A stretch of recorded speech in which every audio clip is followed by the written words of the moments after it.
is the magic hour. It is 9 a.m. in the morning on a Saturday. Woo! Thank you for coming to class. Appreciate having you here. We are on session 7. We have passed the halfway point and we are bulleting along to the end of this course. Hang in there. Keep up with your assignments, and before you know it, you will be all done with a new shiny CDA certificate in your hands. Yesterday, y'all got all sorts of emails from me because the week before I was participating in trainings and I couldn't give you feedback on your submissions. And then this week, I had another CDA class I was doing and couldn't catch up until Friday. So I was telling Heather, I spent all day yesterday providing feedback on submissions and sending out your update emails. If for some reason I have gotten something wrong, totally possible. If at all possible, if you could re-email the things that I wrote in your, that I thought you were missing, that would be the most helpful, because I literally spent like 8 hours yesterday going through my email, and I feel like I've cleared out everything from this class from my inbox. So if I sensed that I was missing something from you, please resend it, because it's possible that it's gotten lost in the ether somewhere and it didn't make it to me. It's possible that maybe your finger hit the wrong, letter when you were writing out my email. Lots of things could have happened to it. I'm not sending out the reminder emails to get you in trouble. They're just to help you understand what I still need to see from you before we're done with the class. All right, does anybody have any questions before we get started for the day?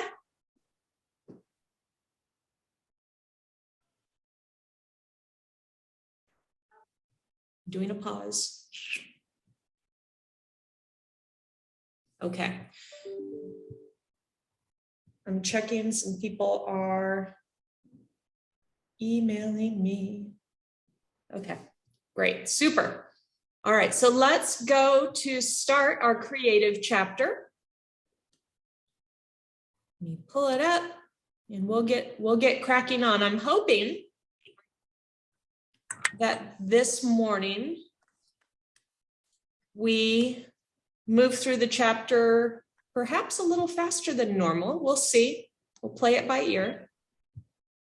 This is one of my favorite chapters.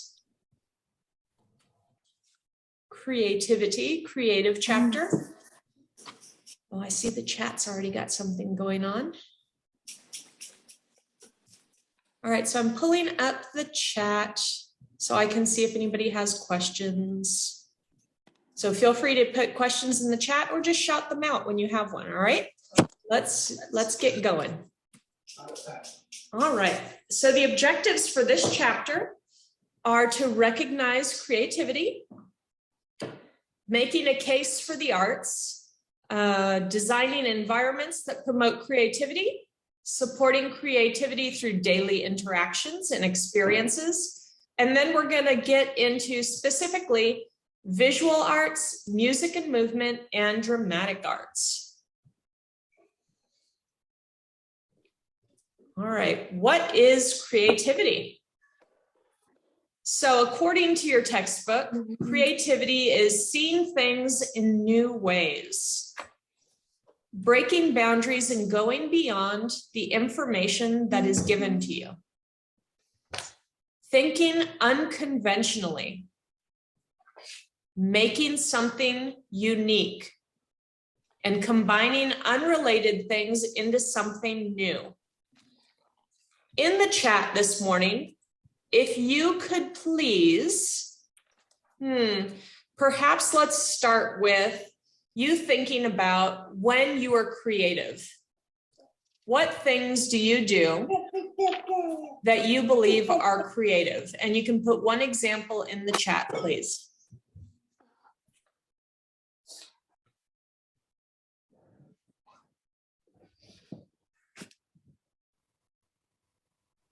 Okay, I'm seeing color. Paint, crafts, architecture. I'm intrigued, architecture. During art time, painting, painting. Interior design.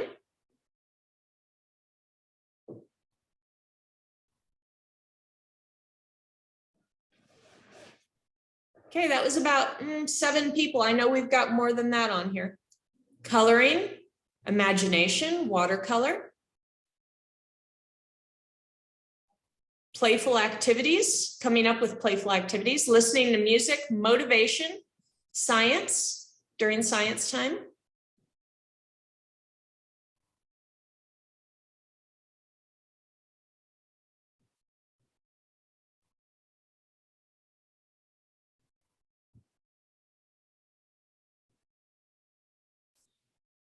Can you all think? Oh, arts and crafts, thank you.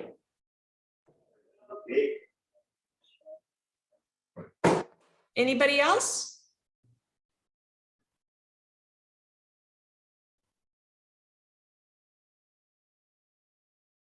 While playing in dramatic play, hands-on, I'm guessing that's hands-on activities, nature. I'm intrigued, Lydia, potty time, getting creative during potty time. Probably trying to sell the idea that potty time is something to be desired and wanted. Which does take some creativity. All right, I think that was a good chunk of the people participating today. Thank you. All right, let's just kind of talk through these really quick. Break boundaries and go beyond the information given. Think unconventionally. Are those things that are typically rewarded in school? Do you think? When children, we call it thinking outside of the box, don't we? Thinking unconventionally. Break boundaries and going beyond the information given. Some people I saw nodding, yes, that's rewarded in school. And some people might have different experiences at school and say, you know what, the teacher only wanted me to follow the directions. And if you went outside the directions, life wasn't as much fun for you in that class anymore. So it just depends on your lived experience. All right. So domains of creativity. So we've talked about cognitive domain already. That was your math and science and sensory domain. And the aspects of creativity in that domain are imagination, being flexible in your thinking. So if something goes wrong, let's say you are doing a cooking activity and something goes wrong. So lots of things can go wrong while you're cooking, right? You could burn something. You could run out of an ingredient. You could measure incorrectly on something and put too much of something in. So flexibility in thinking is, okay, something has gone different than I expected. So how can I change the situation to make it good again? Decision-making skills. Totally. Social emotional, we haven't gotten into those chapters yet, but they're coming soon. For social emotional, communication, being creative in how you express yourself and what words you choose and what gestures you choose to express yourself. Collaboration, how you choose to work with other people, and motivation. Creativity and how you can mentally make something perhaps more interesting to yourself, or to make it something that you didn't want to do, make it something fun. So for example, when I was in school, I didn't enjoy writing big papers for class. So I feel your pain for everybody that's like, I'm done writing for this class. I apologize. I feel your pain. But it's an assignment, right? You got to do it. So in school, the higher levels, when I chose not, I was like, I can't motivate myself to write this paper. I would start trying to figure out, what do I enjoy doing? I don't enjoy writing the paper. What do I enjoy doing? And I thought, well, I enjoyed doing artwork. So I got around 2 or 3 different papers and you can't do that for this class, unfortunately. I wish you could. But I got around it by making either like picture books where I do different drawings and paintings, and then write like a paragraph to go with each one. So that would motivate me to do the writing. And that was just like figuring out how my brain worked and trying to motivate myself to do something that was required. Physical, being creative in your actions and your movement.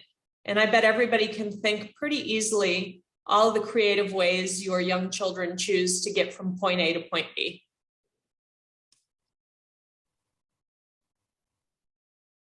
All right. Why should we promote? Why should we say, you know what, creativity is something that we should really try to get going in our classroom? These reasons. Creative people can handle disruption better. They can handle changes better. They can handle roadblocks and unpleasant surprises better than somebody that's not creative. Creative people are more willing to try something new. Creative people can see connections between different parts of their lives, between different parts of their day. So maybe going back to that cooking problem you have in the kitchen. So you've run out of some kind of spice and you're thinking, well, I can't make this dish. Then you say, no, wait, I am creative. I will think about all I know. I will go in my pantry. I will look at my spices, think about what I know about these things. Maybe go out to my herb garden outside and figure out what's available to me that across these different domains of growing things, or what I know about the properties of the spices in my cabinet that I do have, and see the connections in figuring out the math for, okay, I can substitute this. How much do I need to put more? Do I need to put less? And then develop internal motivation. So like I was saying before, if you really don't like doing something, figuring out how to internally motivate yourself. Does anybody have a method that they use to motivate themselves to do the writing for class that you could share? You can put it in chat or you can shout out.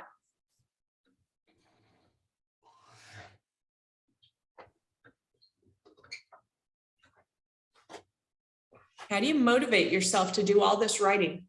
How do you motivate yourself to come to class every Saturday? It's just to see me. No. What's your motivation? How do you get it going? I normally, for writing, I just put YouTube on the TV and just let it go. But as far as Saturday classes, my son wakes up early. All right. All right. Not to fail, Heather. Okay. So the fear of failure is what's motivating you. I'm okay. Well, whatever works, sorry, that right? broke up a little bit. I hit the enter button before I was done typing. Yeah, I did that yesterday too on a chat. I was like, no, that came out wrong. Music in the background. Oh, a lot of people are choosing music. Alicia is like, I just enjoy learning. Good for you, Alicia. I think you are a rare bird. Angelica, you'll get the certificate in the end. So you're motivated to get the prize at the end. A lot of folks are saying music. Amber, tell myself just to do it so I can enjoy the rest of the day and not worry about it. Yep. Myra, thinking about the reward at the end. Okay. Movies. Now, Layla, how does that work, the movies thing? Is that like what Lydia said, that she just puts on YouTube in the background? You put on a movie in the background? Yeah, I grew up with my grandmother who's blind, so she taught me how to like watch movies without actually looking at them. So I Okay, put on a movie that I've already seen in the background and I pay attention. So that's how I focus. very cool. And Liz is like, it's worth it. I got this. You got this, Liz. All right. So some of these things that you all mentioned are internally motivating and some are external motivation. The internally motivating ones, the ones that I guess are keeping you going just because you're finding ways to make it fun for yourself, are maybe the music, the movies, the YouTube, having things going on at the same time that you enjoy. The external motivation might be more the goal at the end, the certificate at the end could be more of an external thing. But I mean, if it gets you there and you get it done and you have your shiny certificate, whatever works for you, right? As long as it gets you there in the end. All right. So a lot of folk think that creativity is something that you're born with, something that perhaps is refined and it's a skill that some people have and other people just can't possibly have. Like if you go to an art museum and you see a painting and you're like, wow, they were so creative. It's a shame I wasn't born with that, or it's a shame that I'm not creative. It's not a skill, it's a way of thinking. It's an attitude instead. So if you can manage mentally to do the self-talk, and I am creative, I have a flexible mind. Once you get yourself in that mindset, then you can start saying, you know what, I do have a flexible mind. How can I solve this problem? And just putting yourself in that mindset can get the wheels turning and start working on creativity. All right. Ways that you as a teacher can model creativity. So again, modeling is showing, right? Showing kids how to do it. Modeling is showing kids how to do it. So these are some ways, these aren't the only ways, but there's some of the ways you can model being creative. You can talk through the fun things that go through your head during the day before you try them out. So let's say you're wanting to bring the kids inside from the play yard and you say out loud, I want to do something creative. Let's dance inside today. And let's try out dancing today and see how it works. Or before you are like handing out, handing out materials or giving children materials to work with, you'd let them know, I want to do something fun and different and creative today. And then share with them your idea. Sometimes your ideas will work out great and other times they won't. So maybe your creative idea to dance inside the classroom from outside has the effect that 5 children trip over their feet and you have to write 5 accident reports. That would be a failed effort. But you at least tried it. You talked out loud how to do it. You can also say, wow, that didn't work out, us dancing inside, because we tripped over our feet.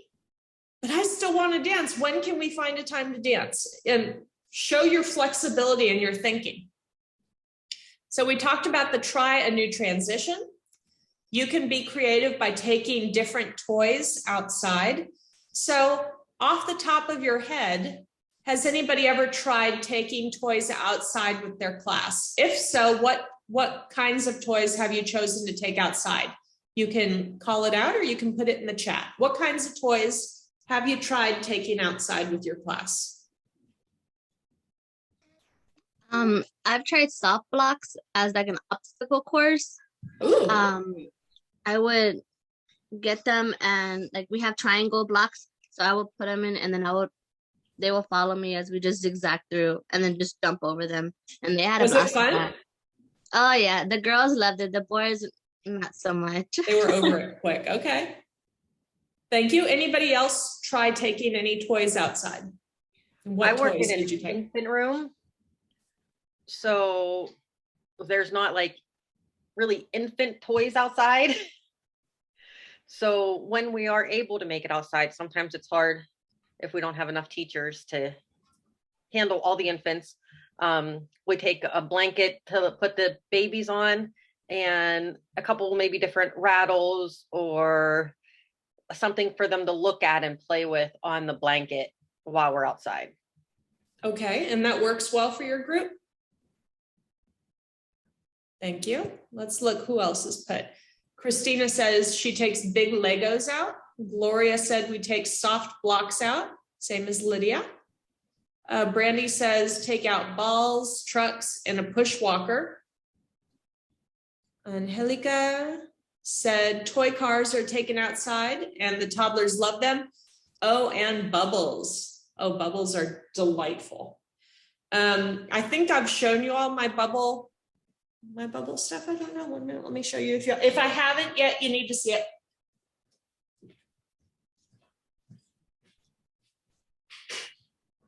So I have variety in my bubble kit. So I got, everybody's seen these, right, at HEB. They sell them for like $1, the bubble wands. You can't really hand a bubble wand though to a young toddler because this thing would just get dumped out really fast. So what I did when I was in the young toddler classroom, I got one of these. I don't know if you've ever seen these before. I got this from Target. And how it works, if I can open it, 1 minute. Yep, I can. This bottom screws off. And it has just a little reservoir in the bottom for bubble solution. And you can see how the sticks dip into it. And it's kind of like a Weeble, right? You can put it on the ground. It comes outside with you. You can put it on the ground and it can tip over, but it doesn't spill the liquid. And then it has these nice big handles on the top. So 3 kids can grab one and blow or lick it or whatever it is they're going to do. And they can put it back in to get more. So that's how I use bubbles. All right, I'm looking to see who else has posted. Deborah said different size boxes. Ooh, boxes are nice. Inside and outside play for boxes. One day we took out an empty box and marker and let the kids draw in the box. Gloria, how did that work out? It worked out pretty well. The kids loved it. Huh? We just opened you said you used markers for it. Yeah, so we use like the washable markers so that if the kids got the marker on them, then we can wash it off. But they loved it. They're like going at it, just drawing all over the place. That sounds like fun. Alicia said she tried books, but it didn't work as well as it did in the classroom. Why do you think that was, Alicia? They were in their own little world. Usually I can like shout out the books because I read them so much that I memorize the words. And so I'll shout them out. I'm just reading and they don't care. They're like, I'm in my own world. I'm going to go play. No time for books right now. That's perfectly fine. But it was good that you tried it, right? You're being creative. You tried something new. And not all the new things we try work 100%. But you now know this particular group of children, not outside. Maybe your next group. All right, so other things you can do are add something new to the sensory table. If you have a sensory table, adding something new to it. Bring in empty boxes, which a couple people mentioned already. Bring in some open-ended materials, such as paper towel tubes, yarn and fabric scraps. Fabric scraps are sometimes better than yarn as far as choking hazards go. Rocks, pieces of wood, cardboard food canisters like that. I love that oatmeal cylinder with that lid on it. That is awesome. All right. Now let us discuss process over product. The process is called creativity, not the end result. So when you think of the word process, what do you think? What does anybody have something that you'd like to say? For me, the definition of a process is what? The steps you take to get to the end result. Okay. So process, that's pretty much what I'd say too. Process is like if you have point A and point B. B is where you want, where you're driving to. Process would be the actual drive. So let's say you're starting in San Antonio, you want to go to the beach. And the process is when you get in the car or the bus or the plane and you are traveling. It's while you're traveling, that's the process. The product is when you step foot on the beach. So I'm sure you all have been on trips before. So that'd be the process, right? The actual trip itself is the process. Is it different depending on what kind of transportation you take? Is it look different if you take a car or a plane or a bus? It might take you more time to get there if you take a bus versus a plane. It depends who you're traveling with. So if you have 5 people in the car with you, it's probably going to be a slower trip versus if you were just driving by yourself. Sometimes when you're by yourself, you like to stop at different gas stations. Maybe you're a Buc-ee's fan and you want to stop and go in there, or maybe you want to stop and have a picnic on the way. So the process looks different for people. Teachers, when they do art activities, sometimes only focus on what it all should look like at the end. And that's called a product. We're focused on the end result and not necessarily on the creativity bit, which is the drive on the way there. So let's look at these 2 pictures, the one on the left and the one on the right. The one on the left, if you had to guess, the one on the left, what percentage of that was done by the teacher?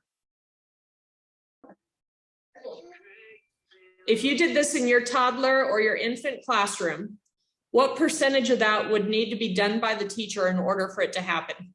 The butterflies on the left.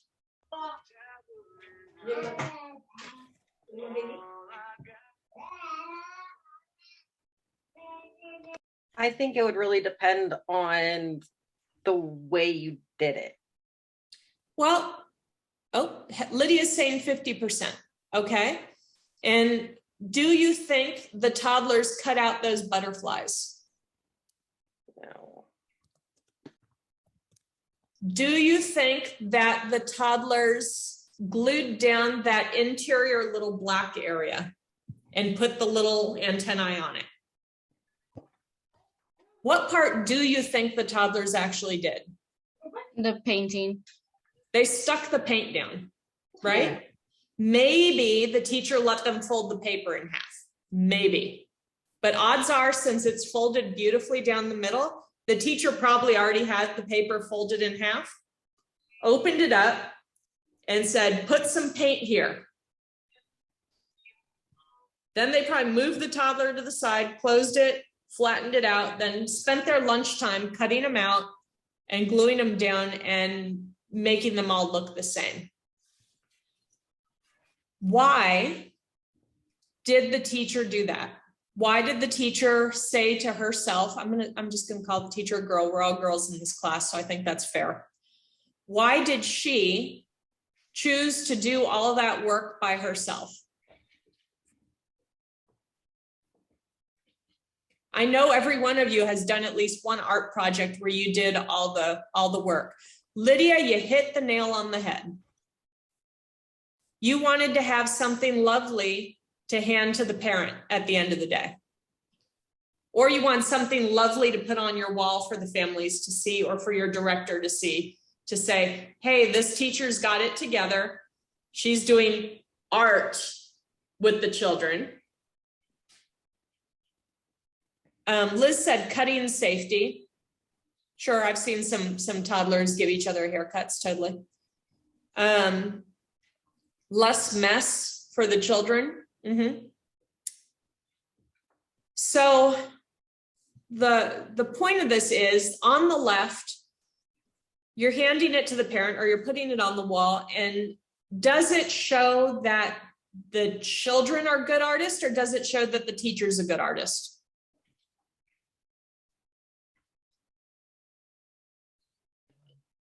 The teacher, but I believe that it showed that we're trying to teach the children. I'm not Like, saying follow by it's horrid, example. Heather. I'm not saying it's horrid. There's a time and a place to do artwork like this. I understand that parents like to have a pretty product every once in a while. I'm not saying don't do the turkeys for Thanksgiving. But if you have to look at your objective, right? If you're doing this for a lesson, what is your objective? Is your objective that the children are creative and are learning how to squish paint and have a sensory experience? If that was your objective, they didn't get it on the butterflies. You didn't hit the objective. Now on the right, I'm still going to say the teacher folded the paper ahead of time, because I cannot see a 2-year-old folding that beautifully. But aside from that, what percentage do you think the child did? On the right.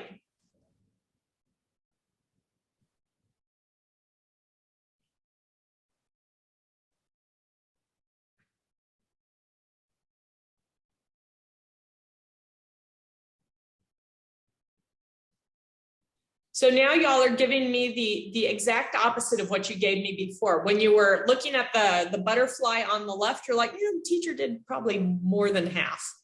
And on the right, you all are saying, the only thing I see is the teacher folded it for him. Everything else, the kids could have done. Now, this is an awfully clean picture, so odds are the teacher helped a little bit more than just folding it, but you could easily see how your kids could put those dots of paint all over the paper, how they could take one side, fold it over, and beat on it and smash it. That's mostly the kids. So for this example, the process is the one on the right. They focused more on the kids doing stuff and not as much on the end result. On the left, the butterflies, this is a focus more on a product. They're focused on the end result. I actually worked for a short period of time in my life at one of those painting studios, like they have them for adults and for children, right? For the adult ones, they say bring your own wine and do a painting thing with your friends. Have you all ever seen those? For those, they have like, they tell people exactly, they draw it out for them ahead of time, and they tell people put the pink here, put the yellow here, now blend. When they do it for children, they draw it out for the children ahead of time. They tell the children where to put the paint. And then when the children leave to go have a snack, the person teaching the class makes it pretty. So they'll go in and put like outlines on things and details on things so that the parent has something pretty at the end. And that's a focus more on the product instead of the process. I'm going to show you some pictures now. And I want you to either in the chat or out loud say, is it a product? And if you need to make yourself a note, the product is where everything looks the same at the end. Or is it a process where the kids are actually trying to learn an objective? All right, I'm going to start showing you some pictures, and I want you to tell me, is it product or process? Here we go. Process or product? And I'm going to write in the chat that we're doing turtle right now.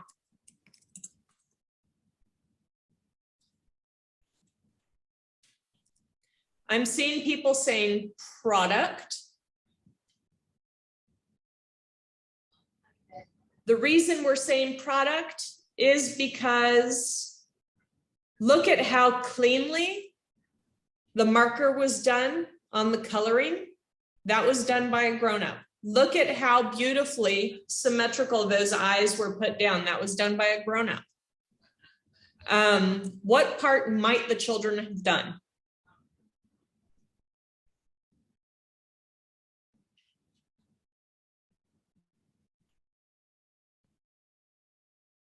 They might have glued down the paper squares, maybe.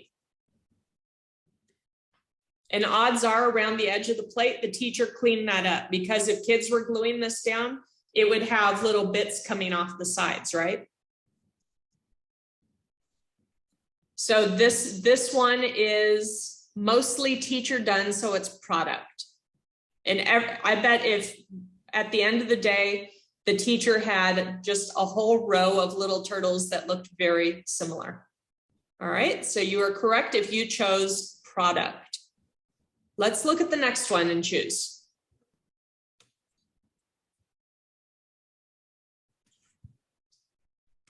So now we're talking about the painted ladybug rocks.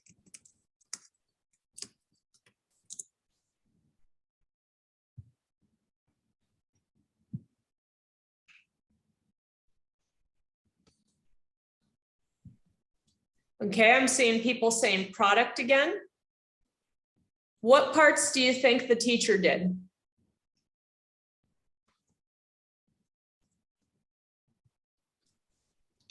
It looks too neat, all of it. So maybe if I was trying to make this happen with a group of toddlers, I would have had given them the rock and given them one color and said, paint the whole rock. Then when it dried, I might have given them a tool to dip for dots and said, okay, now put spots on it. And then when they went to nap time, I would have done painting the black part of the head and I would have put the Google eyes. Just to make sure it was neat and the kids got to do the parts that they could.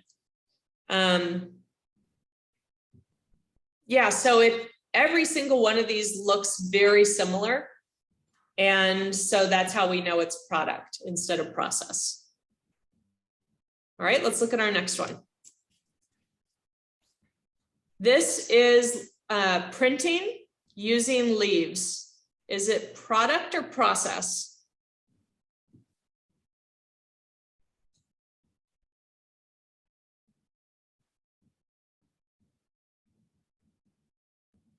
Seen a lot of people choosing process now. What's different? What did the teacher do for this one? Did the teacher do anything? What do you think? If you were going to do this with some 2-year-olds, what would you need to do as a teacher to make this happen?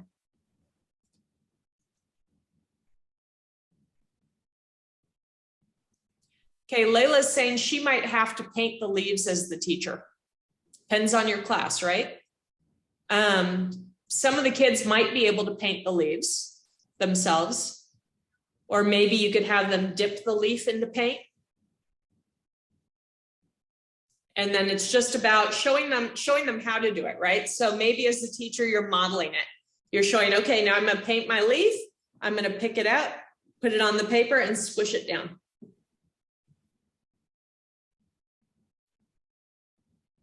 Christina's saying maybe the teacher directed them to put it on the outside edge. That's possible. We'd have to see more of them to know that for sure, right? Maybe the teacher didn't do that and this kid was just feeling the outside edge. There's no way to tell. All right, let's see the next one. Process or product?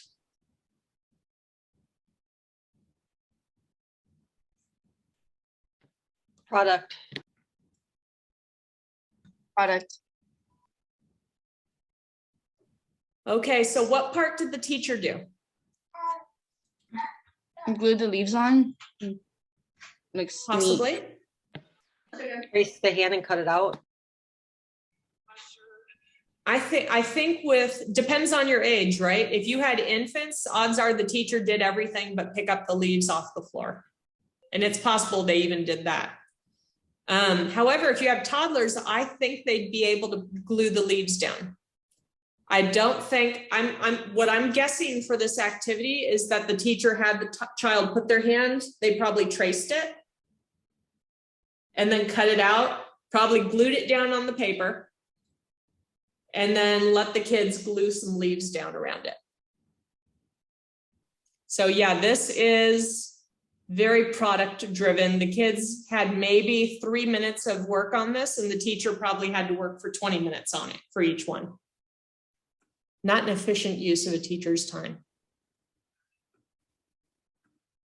Okay, how about this one? And this, I'm going to give you that this is an older Process. child.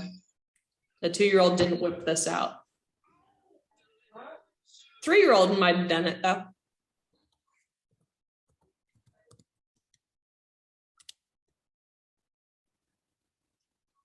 Okay, a lot of people are saying process now. I agree, it doesn't look like the teacher was holding anybody's hand or trying to make it pretty at the end. The teacher just let them have at it. Oh, it's the first time I noticed there's a little sun on there in the background. That's fun. All right, so what are some times where you feel that you need to have a product to give families? What are some times of the year that you feel you have to hand the families a product to seem like a good teacher? Major holidays, Christmas, Okay. Thanksgiving. Okay. Valentine's. Okay. Holidays. Yep, I'm seeing that for a lot of folk. Birthdays. Okay. When you're decorating the classroom. Okay.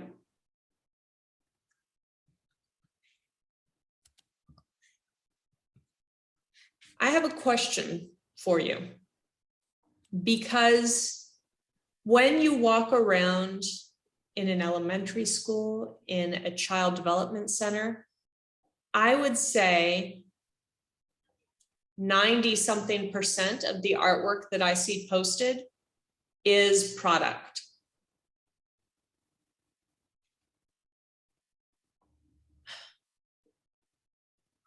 Is that because we don't feel that the parents would understand, or our directors would understand, the process art?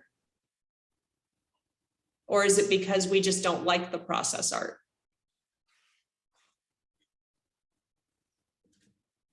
This is an honest question. Why do you think it is? Okay, Jasmine says it's easier to understand the product art. Okay. Does anybody else have anything you'd like to add to that? And the product art is prettier for the adults to look at? For me, working in an infant classroom, it's just easier. I hate to use that word, like, Call a spade a spade. If it's easier, it's easier. but yeah, with the infants, like, they would just try to eat the paint and try to get in their mouths, and it would be everywhere with infants. So Okay. for It's us, messier. like, yeah, it's messier. So it's easier for us to have them do a handprint, a footprint where we guide and do And then it. wipe their hand off immediately afterwards and send them Yes. on their way. Yes. Okay. When is it valuable? Or what are the children getting out of making a mess with the paint? What are they learning when they get to make that mess? What are they getting out of it? I think it's some sensory, and maybe also learning their colors a bit, because they're working with the different colors. So if you're talking them through what they're doing and what colors they're using, it'd be beneficial. Okay, and Lydia also mentioned texture. Amber mentioned using their motor skills. Creativity, imagination, sensory, colors. I'm going to toss out there. Oh, cause and effect. I like that, Juliet. Cause and effect. So when you choose, and I'm not saying it's wrong all the time. This is not me telling you how to do your job, right? But if you choose to do one of those handprint paintings where you kind of hold the kid's hand, paint the hand or the foot, whatever, make the handprint, push down, pick it up, clean the hand, and then, you know, pat them on the head and let them keep going. Are they getting anything out of it? Learning wise. And those are kind of the questions we have to ask ourselves when we do an art project. Are the kids getting anything at all out of this? If they're not, then maybe you have to pause and think about, okay, I want to do this activity for the families so they have something pretty. What ways can I pull in little parts of allowing the kids to learn something while doing it? I have seen, so tossing out there, for most of your families, when you get them, they will not value process art because they've grown accustomed. If it's not the infant room, if you're like in a young toddler or toddler room, they are used to getting product art already. And they believe product art is the only art. Or they remember when they were in school and they got to do product art and they think that is art. So if you were going to try to do process art and send it home, you have to do some teaching for your families first and sharing with them what the kids are learning when they're doing this process art stuff and why it's important. Otherwise, they're going to think, oh, this teacher can't, she's not creative, she can't do art. Well, it's really about teaching your kids stuff. So if you share with your kids ahead of time, not share with your kids, sorry, share with your adults ahead of time why you're doing process art, what the kids are getting from it. So I'm seeing you could show them, you know, cause and effect. What else did we put down? I saw learning to use their fine motor muscles, learning to use large motor muscles intentionally, sensory input. If you share all that with families ahead of time and then give them the mushed up paint on paper, they're more likely to say, oh yeah, that's cool. You got, you know, they got to get messy today. They got to do some large motor movement. Their teacher took on that risk and that extra work. And if they know ahead of time that it's extra work for you, that, you know, that you're taking the time to do this to develop their children, they'll appreciate it more. At pre-K for SA, we had to do a similar thing for our families, and those are 4-year-olds and their families, because in San Antonio, I would say in general, there's an expectation that you return children home looking better than when you got them at the beginning of the day, that they're cleaned up, that their hair's done. Has anybody else had this expectation in their classroom? That the kids look at least as nice as when they were dropped off, or if not nicer? I'm seeing new messages coming in.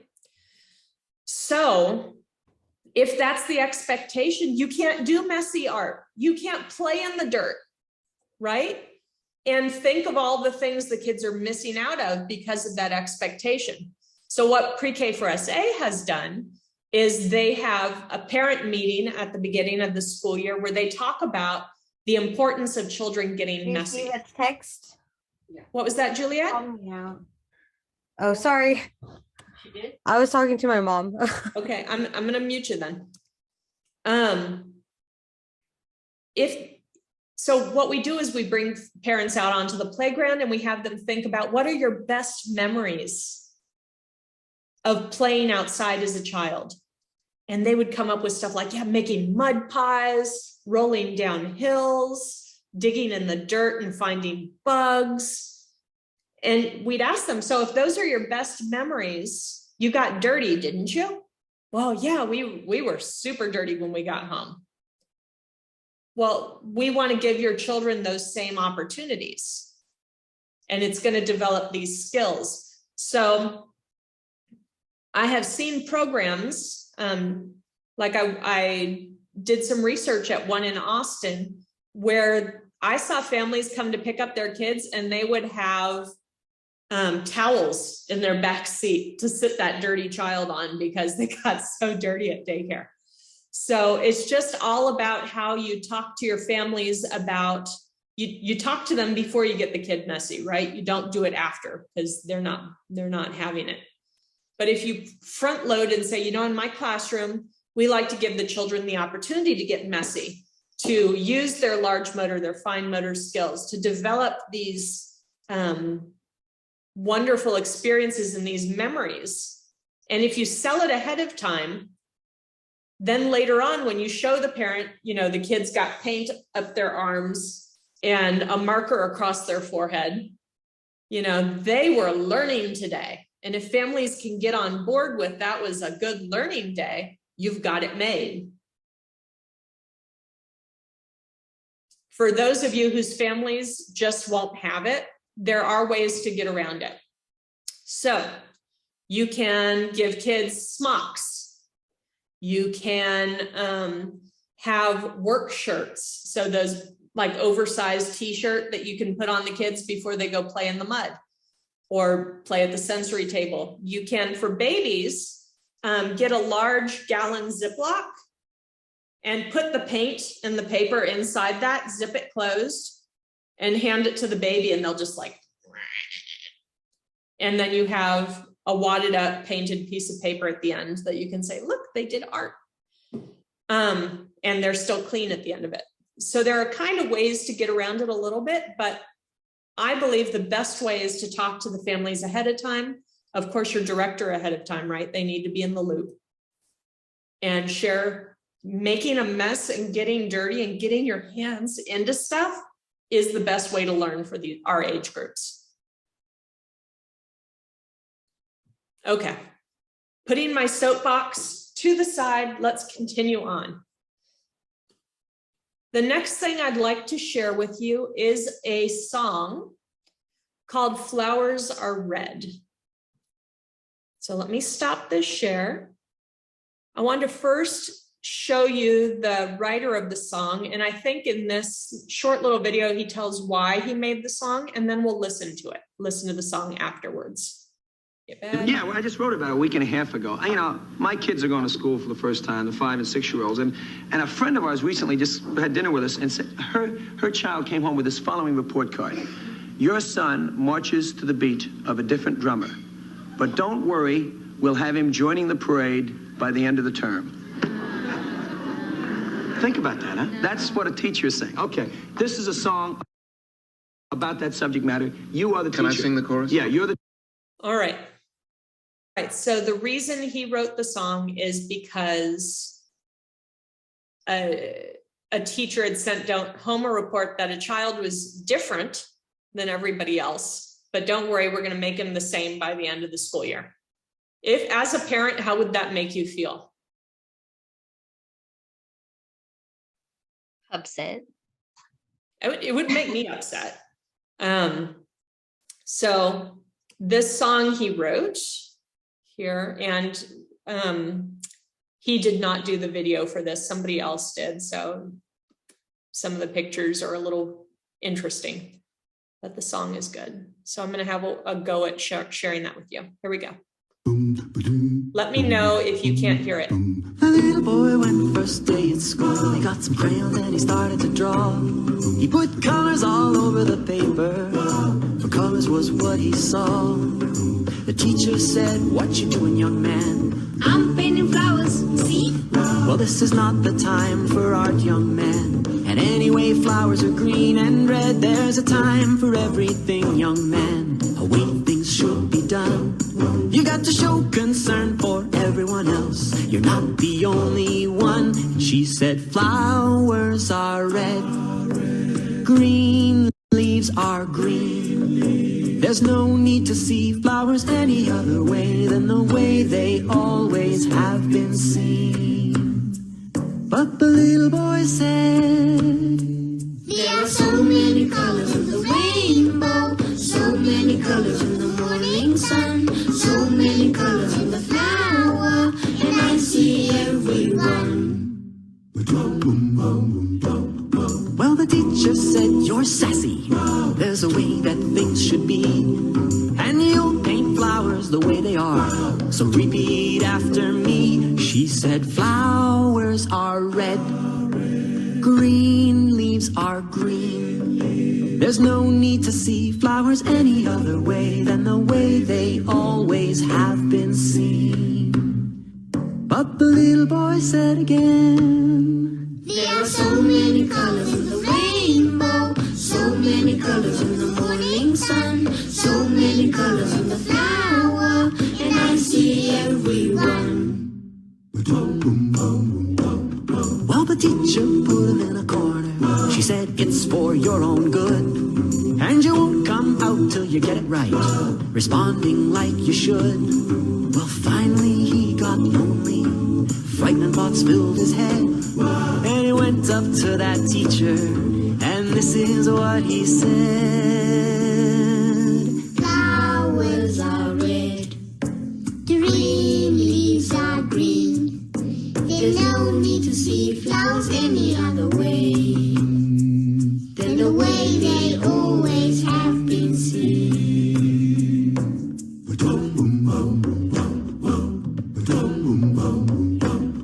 Well, time went by like it always does. He moved to another town, and the little boy went to another school, and this is what he found. The teacher there was smiling. She said painting should be fun, and there are so many colors in a flower, so let's paint everyone. And that little boy painted flowers in neat rows of green and red, and when the teacher asked him why, this is what he said. Flowers are red, green leaves are green. There's no need to see flowers any other way than the way they always have been seen. But there must still be a way to have our children say, there are so many colors in the rainbow, so many colors in the morning sun, so many colors in the flower, and I see everyone. There are so many colors in the rainbow, so many colors in the morning sun, so many colors in the flower, and I see everyone.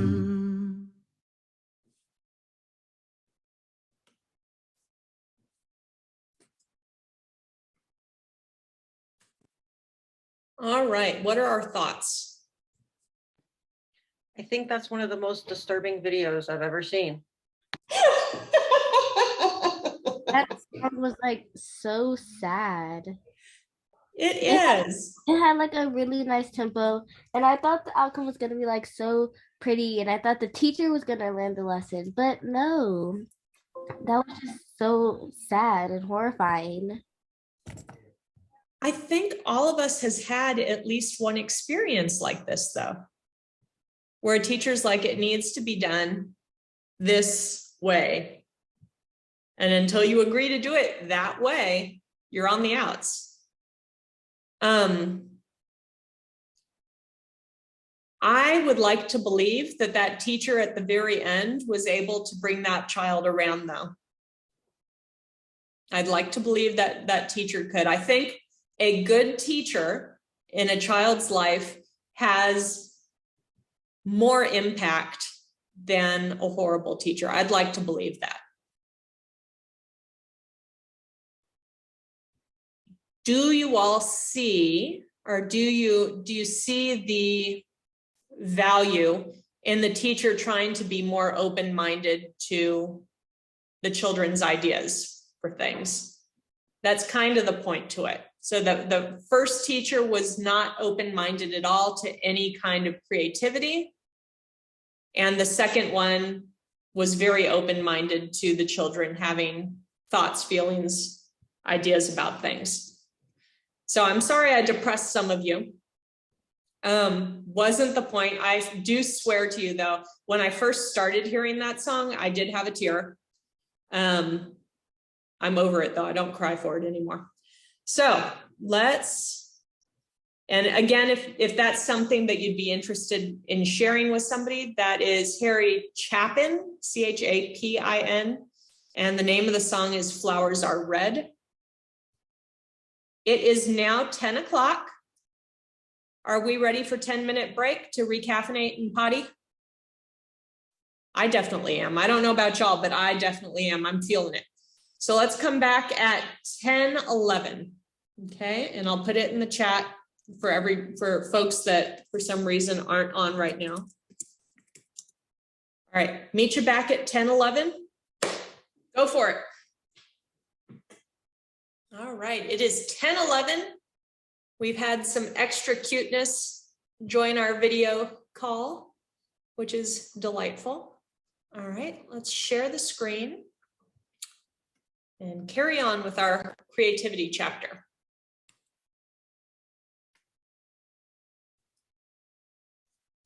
And I need to make sure that I can see the video panel and the chat. Okay, great.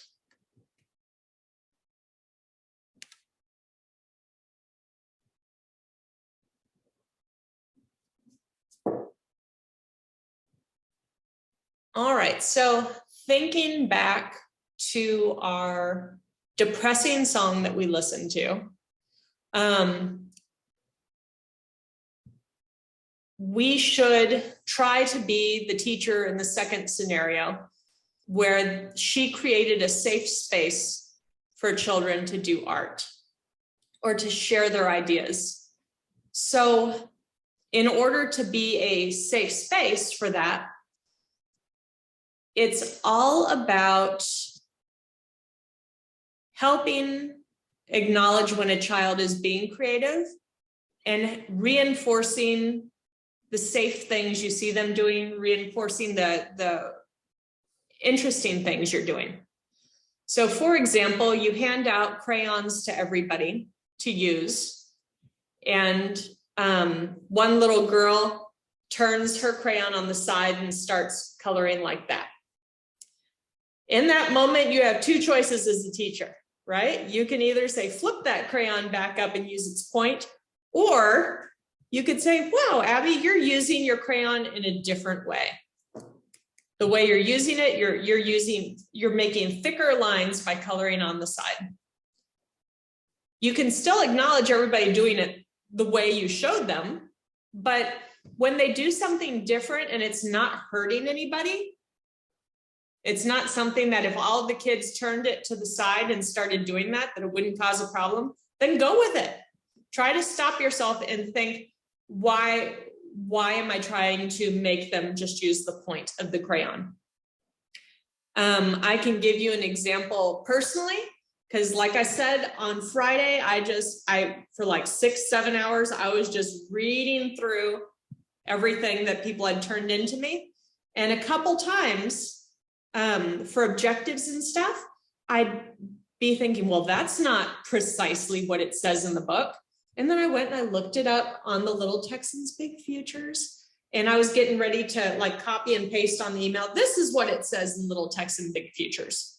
And then I read them side by side and I was like, get over yourself, Lillian. Those are pretty much the same thing. And then I delete that part of the email. But so it's kind of the same thing, right? You think to yourself, is what they're doing fine? If it's fine, then acknowledge it and say, wow, that was creative. That was an interesting new way to do it. If it's going to hurt somebody or cause a problem with their learning or something, then you can try to figure out a different way they can do it. So we can see a few examples here. Well, we can't yet, it's further down in there. Sorry about that. We'll come back to it. All right, so the next part is designing environments that promote creativity. Open-ended materials. Who can tell me what open-ended means?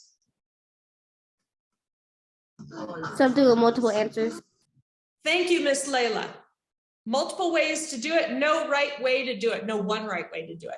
Open-ended, andale. Provide opportunities for doing creativity outside. So like bringing that big box out and the markers, great activity. Taking out chalk paint or chalk for them to color on the pathway, great creative opportunity. Taking out just the water in a bucket with a paintbrush, also a good activity. All right, display the materials that children can use neatly where they can access them. So we have talked a few times about when you give materials to a toddler in a bucket, a full bucket, the toddler is obliged to do what with that bucket? It's in their DNA. You give them a full bucket of something, what's going to happen? They're going to dump it. It's in their DNA. That's just what they're going to do. So you can't display your art materials like that, or they're just going to get dumped everywhere and nobody's going to use them. Instead, put a few things out in a little cup or on a tray and have multiple cups and multiple trays for them to be able to pick. Oh, I'm going to use, for example, maybe you have a tray out with 3 pieces of paper or 2 pieces of paper on it and a little cup with 3 crayons, or maybe, I know you all saw I had these trays.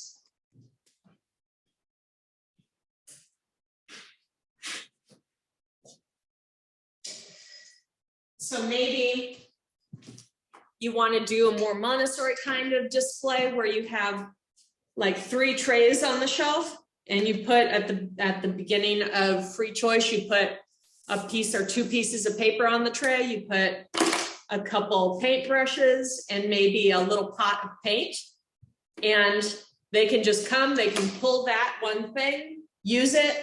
When they're done, maybe you have taught them that when they're done painting with the paintbrushes, there's a tub they put them in on next to the sink or something so that they can be washed later. Or maybe you have older twos and you train them how to wash the paintbrushes. Good activity. So you can put things out where they can just grab a few at a time, because if you put it all out in one jar or one tub, they will dump it and not use it. And better to have it out where they can reach it rather than having it up in a cabinet where you get it all the time. While that keeps your things safer, it limits the kids on what they can use. Because if you're not feeling paintbrushes that day, you're going to tell them no, right? If they say, Miss, I want the paintbrush. No, not doing it. I can't handle paintbrushes today. It's not happening. So you could, if you had the tray sneakily at the beginning of the school day, pull the paintbrushes off and put some Play-Doh or something on the tray instead and call it good. But things should be out so the kids have some choices on what to use. You don't have to have everything out all the time, but maybe 1 or 2 things in a toddler class, a young toddler class, maybe the big chunky crayons all the time, and maybe some Play-Doh all the time. And then if you feel like you can take painting that day, put up one of them and put out some paint or markers or whatever it is. Yeah. Provide places where children can display what they've created at their own eye level. So for those of us, all of us, right, infant, toddler classrooms, when you put things on display on the children's eye level, babies or toddlers, what happens to those things? They crumple them, grab them, rip them. Rip them off the wall, right? Because they're there and they can.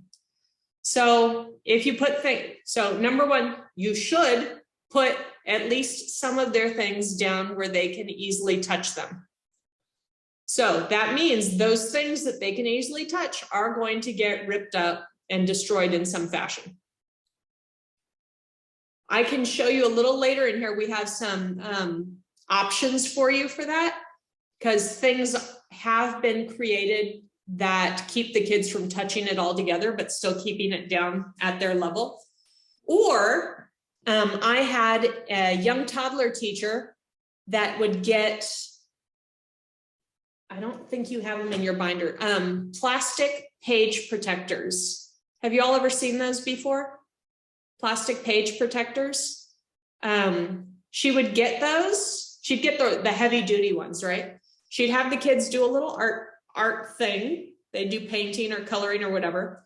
And on that plastic page protector, she usually had that child's little picture on it, the photo of them, and she would plastic tape over that so they couldn't, you know, like pull it off. It was like one piece. And on the back, she'd have Velcro. And then where she wanted to display them, she'd also have Velcro. And so the kids, she'd put their artwork in there, she'd like tape it shut and Velcro it to the wall. So they still get to rip it off the wall, but she doesn't have to worry about little staples going all over the place, right? When it's time to clean up, she can just go and pop those back on the wall. And that was her way of solving it. They could carry around their artwork and then you'd get a somewhat rumpled looking plastic page protector at the end of the day to hang back on the wall. In my classroom, we have like a thick clear plastic that goes on the floor, and part of it slides underneath the rug, so it keeps it stationary. That's and we cool. put the artwork underneath it, so the babies can crawl over top of it and touch it, and it stays put underneath. Like I love that idea. Can you please send me a couple pictures of that, Heather, this week? Absolutely. I'd love to see that. Does anybody else have a creative way that they display things at children's eye level?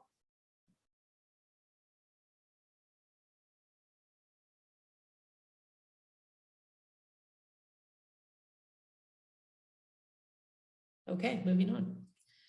All right.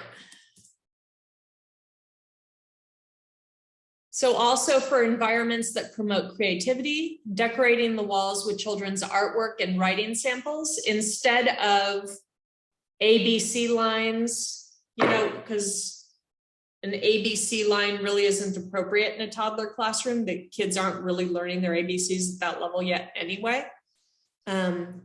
Or posters of Paw Patrol and stuff like that. They really don't need that. It'd be better to just have their artwork on the wall. Designate spaces inside and outside where kids can get messy.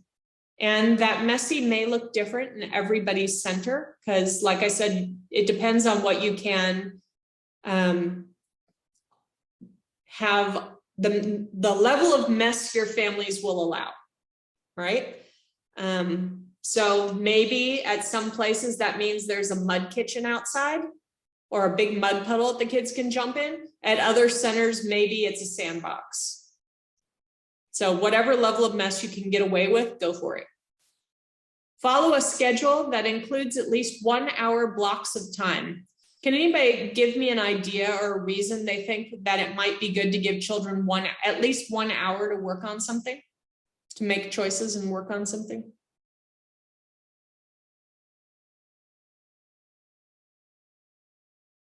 And this would be more for toddlers. Babies are going to do what babies do. But for your toddler classes, why is it good to have at least a 1 hour block of time for them to make choices?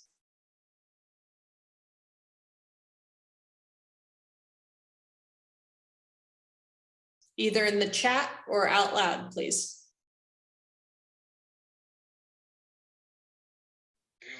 Maybe, like with my toddler class, if you like do something, sometimes they're interested, sometimes they're not. They're like trying to go straight to where they're interested at.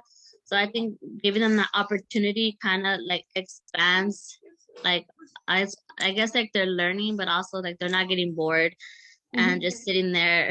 So I think it's a good idea to have them explore and communicate with their friends. Thank you, Lydia. I also see somebody put some stuff in the chat. Let me check that as well. Angelica stimulates their curiosity with different activities that might interest them during that hour time, gives them time to do things at their own pace, to have time to be engaged, to explore a new thing like an art or craft. All good answers. So think about it as an adult. If you were going to someplace really interesting to you, so maybe you're into gardening and somebody took you to the garden center, okay? And they set a timer for 5 minutes and you could see the timer.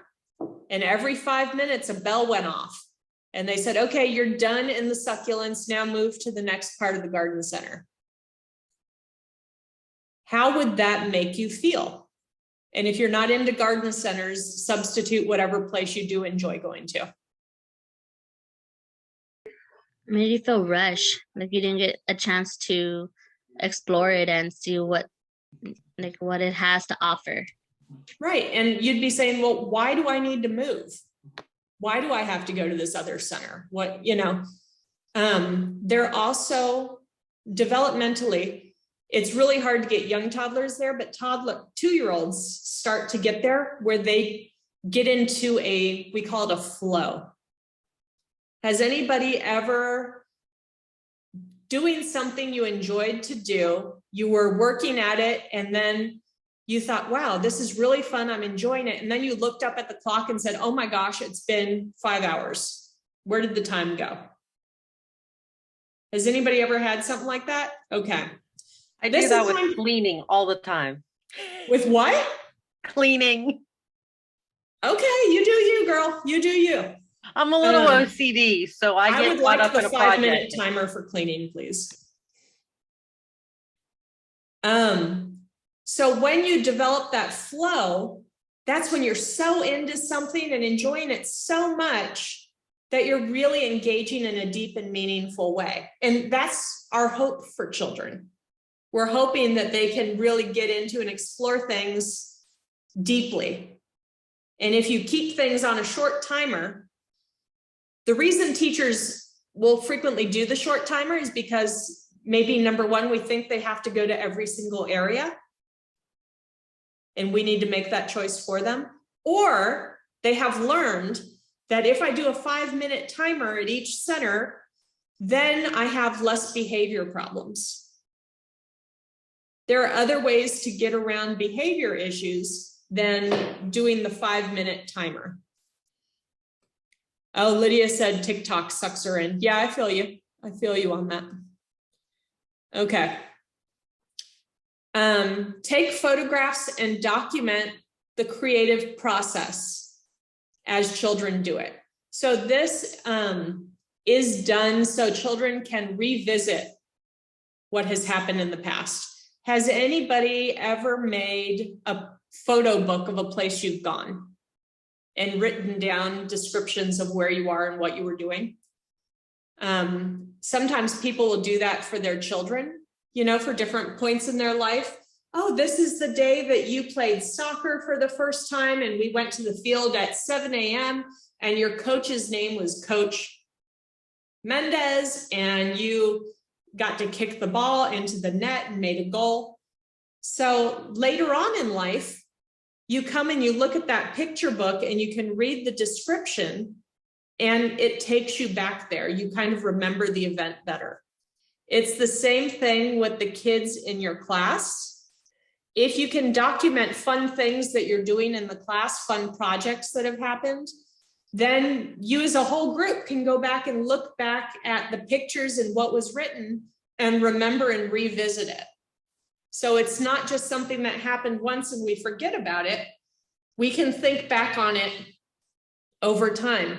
So things you could do that for is, let's say you have a visitor to the classroom. Maybe the fire department stops by and we went to see the inside of the fire truck and see the different parts. Well, as the teacher, you can take pictures of the different parts and kids trying on the boots and stuff and write descriptions with them. And then throughout the year, they can revisit it and remember the parts of the fire truck and that. And it helps make a more lasting, deeper memory. Because otherwise, they're just going to forget it. I do have an example personally. I took my little niece, geez, how old was she? 6, maybe. I took her to Disney World. And I took her, we were going to see all the princesses. We're going to see all the dinosaurs, all that stuff. I wore my camera out, y'all. And she was seeing so much stuff and having so much fun that she couldn't remember from one day to the next what happened. So this is me being a horrible Tia, but she's like, I really want to try one of those ice cream bars over there. It's like, honey, you ate one of those yesterday. No, I've never had one before in my life. Let's look at the pictures. You know, and there she is, you know, enjoying the ice cream bar. So helps for that too, for parenting. Isn't that awful of me? Wasn't that awful? Sorry. Okay. Hands in the air, stepping back. All right. So creativity versus chaos. So we discussed this a little bit earlier, and I said we're going to come back to it. We're coming back to it now.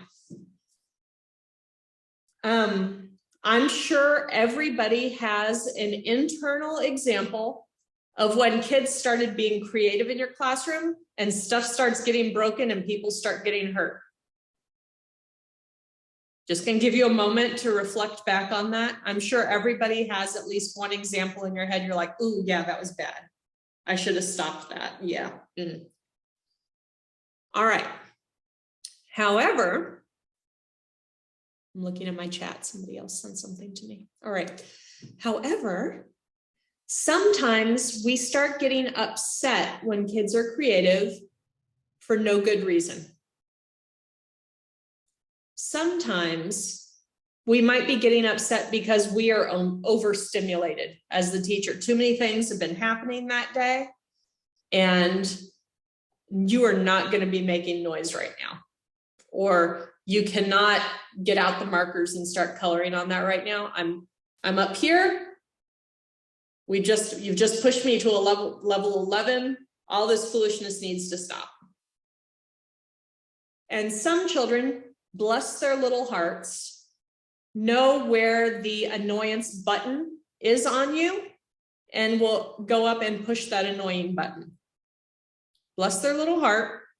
They know that if they keep pushing Mrs. Buttons, they're going to get an interesting reaction sooner or later. So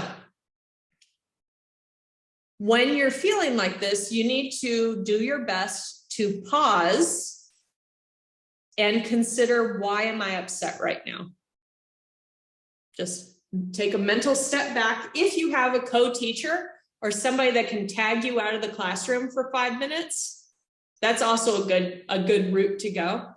Get tagged out in some way, or if it's just you with the kids, like, give me a minute, y'all just wait a second. Pause. Why am I upset right now? Is what they're doing hurting a person?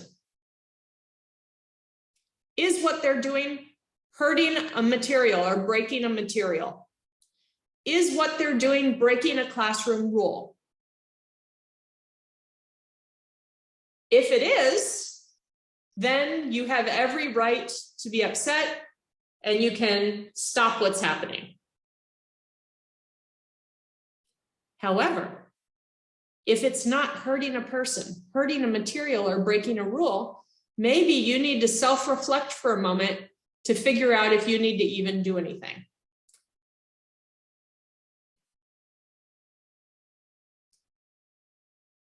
Trying to change the page, 1 minute. All right.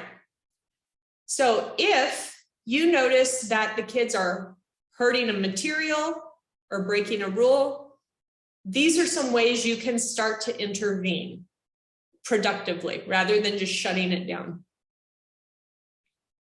And I have this written 2 ways. The black is for children that are more verbal, and the purple is for children that are not as verbal yet. So the ones in black, you can have a conversation with. The ones in purple, you can't have that really good back and forth conversation. So you have to support it more. Okay. So let's start with the black for those kids that are really verbal. And depending on the kids in your classroom, you could have a really verbal kid in your young toddler classroom. I have seen little girls that could talk your ear off in a young toddler classroom. So this is not necessarily based on age. It's based on their ability to have that productive back and forth conversation. So for those more verbal children, you can start by saying, tell me about what you're doing right now. Tell me about what's happening. What are you doing? The next question for them is, what do you think will happen to the book, the material, if you continue to do this? And then the last question is, what other ways can we accomplish your goal? How else can we do this? So let's do that. Oh, wait, I got another chat. 1 minute. All right. Let's think about an example. I love using the example of, I was in a classroom, the children were being creative and wanted to make a bridge from one side of the classroom to the other side of the classroom. In order to make this bridge, somebody had the brilliant idea of getting books, the classroom books, opening the classroom books and putting them like this in a line, and then let's all walk across the bridges. That set off the director when she saw that. Why would that upset somebody? Why would that upset a grown-up? The kids walking across the books, the open books. Because that's not what books are made for. And what's going to happen to the books if you have a bunch of kids going back and forth, walking across them, and they're open like this? It's going to tear the pages, wrinkle them, crumple them. The books are not going to be usable as books after this, right? And the kids are learning an improper way to take care of books. So they're hurting the material. So the teacher had the grown-up, the director that came in, had a right to be upset. It's like, you're screwing up the books. So we saw the kids starting to do this, and we said, wait, come over here, talk to us. Tell me about what's going on here. So we didn't immediately say, cut that out, put those books back where you found them. We didn't say that. We said, tell me about what you're doing. And they were so excited to tell us what they had figured out. Oh, we're making a bridge from this side of the classroom to the other. And look, we found that we can open the books and make them even bigger so that we can walk on the bridge like that. And they were so excited, right? They had no idea. So it's a good thing we didn't just shut them down. We asked them, tell me about what's going on here. Once we figured out what we were doing, we pulled up one of the books and we said, what do you think is going to happen to the book if we put all this weight on it and move it around on the floor? What do you think is going to happen to the books? And honestly, they hadn't considered that. And so when we asked them and made them think through it, what's going to happen to the books when you're putting all your weight and moving on it? Oh, the pages are going to fall out. They're going to get wrinkled. Yes, they are.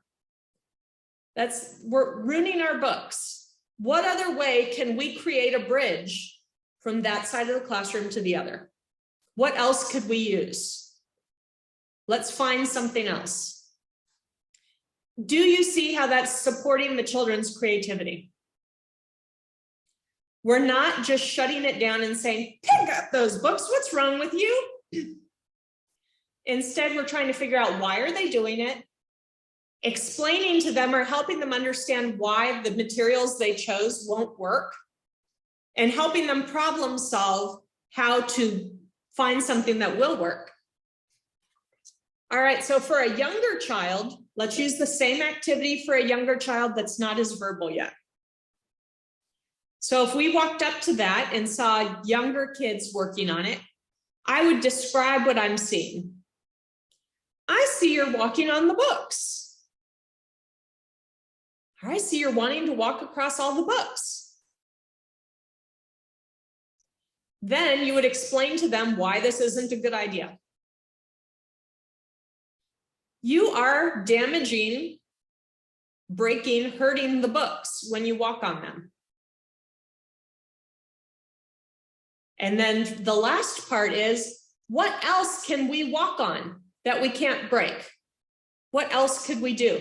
And if they can't come up with any ideas, you can provide choices. You can look around and say, what could they walk on? They could walk on the blocks. They could walk on, we could go to the art area and get some pieces of paper to walk on. What else do you think we could walk on? So that's how you would solve it with younger ones. Does anybody have a question on how this kind of works and why we're choosing to do it this way?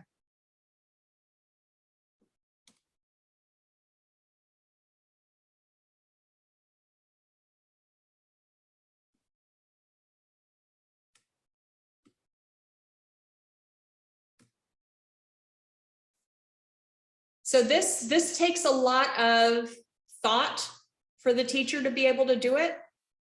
But can you see how this would support children in their problem solving better than if you just shut them down and said, put up those books? Okay, I'm not getting a response, so I'm hoping everybody sees that. Carrying on. All right, promoting creativity through visual arts. It is nice to have activities that are child initiated. Does anybody have a suggestion of what that might mean? Child initiated? What does the word initiate mean? It was their idea, like they started it and you joined in. So child initiated. That's different than us sitting down and say, let's make turtles, right?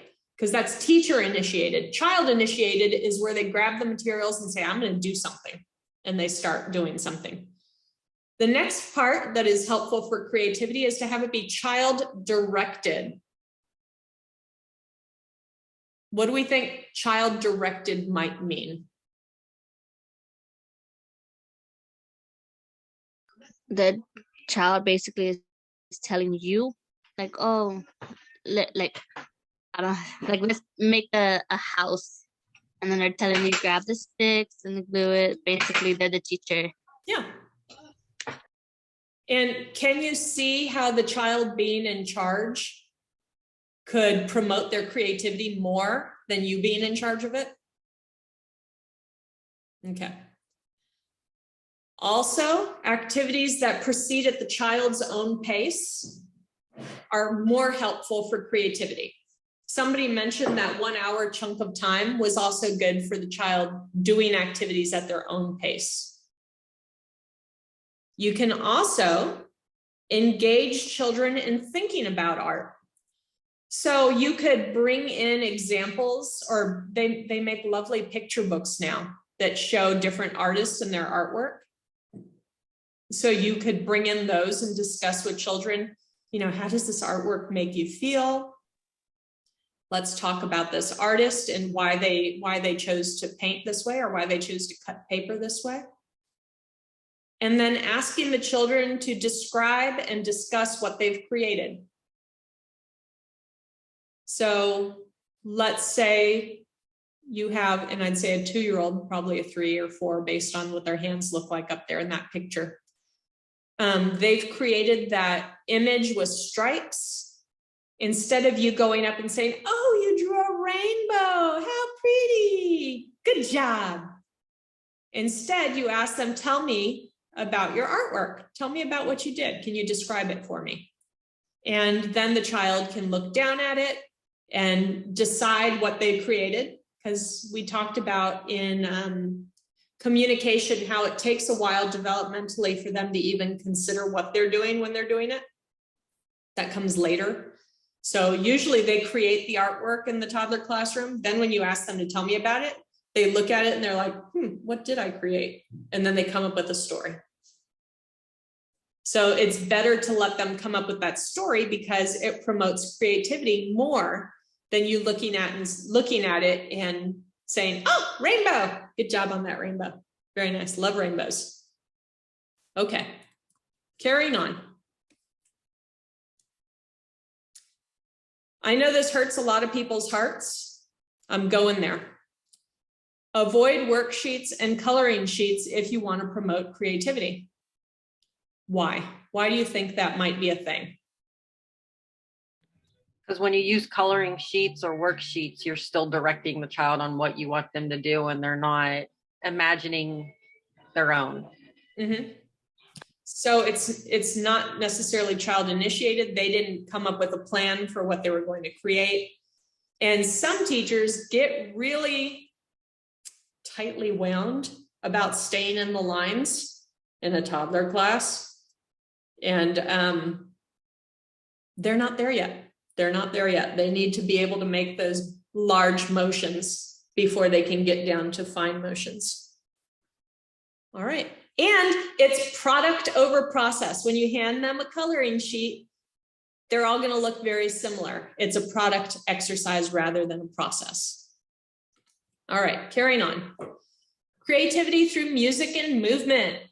So we have singing, moving to music, and playing instruments. This is also a process versus product thing. If you have a song on a CD that you play every day that tells the children what dance move to do, when to start, when to stop, is that process or is it product?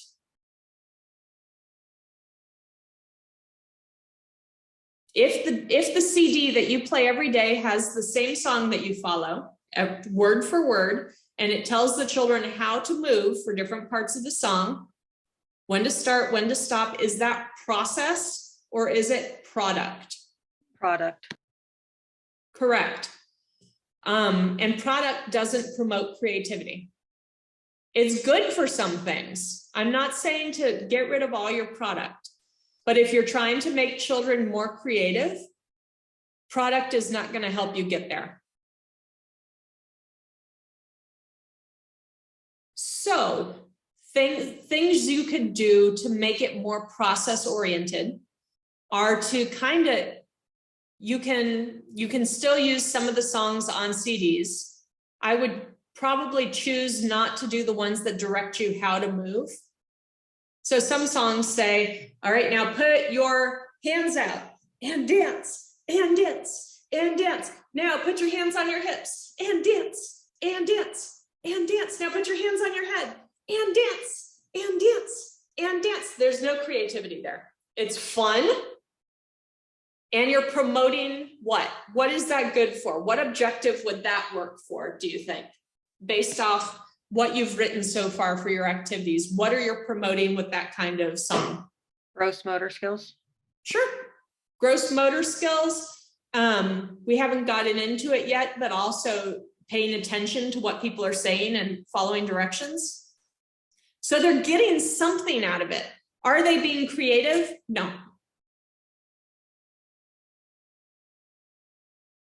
And it's okay to have a mixture of creative and non-creative, but you can't do all this product stuff and just leave creative on the floor.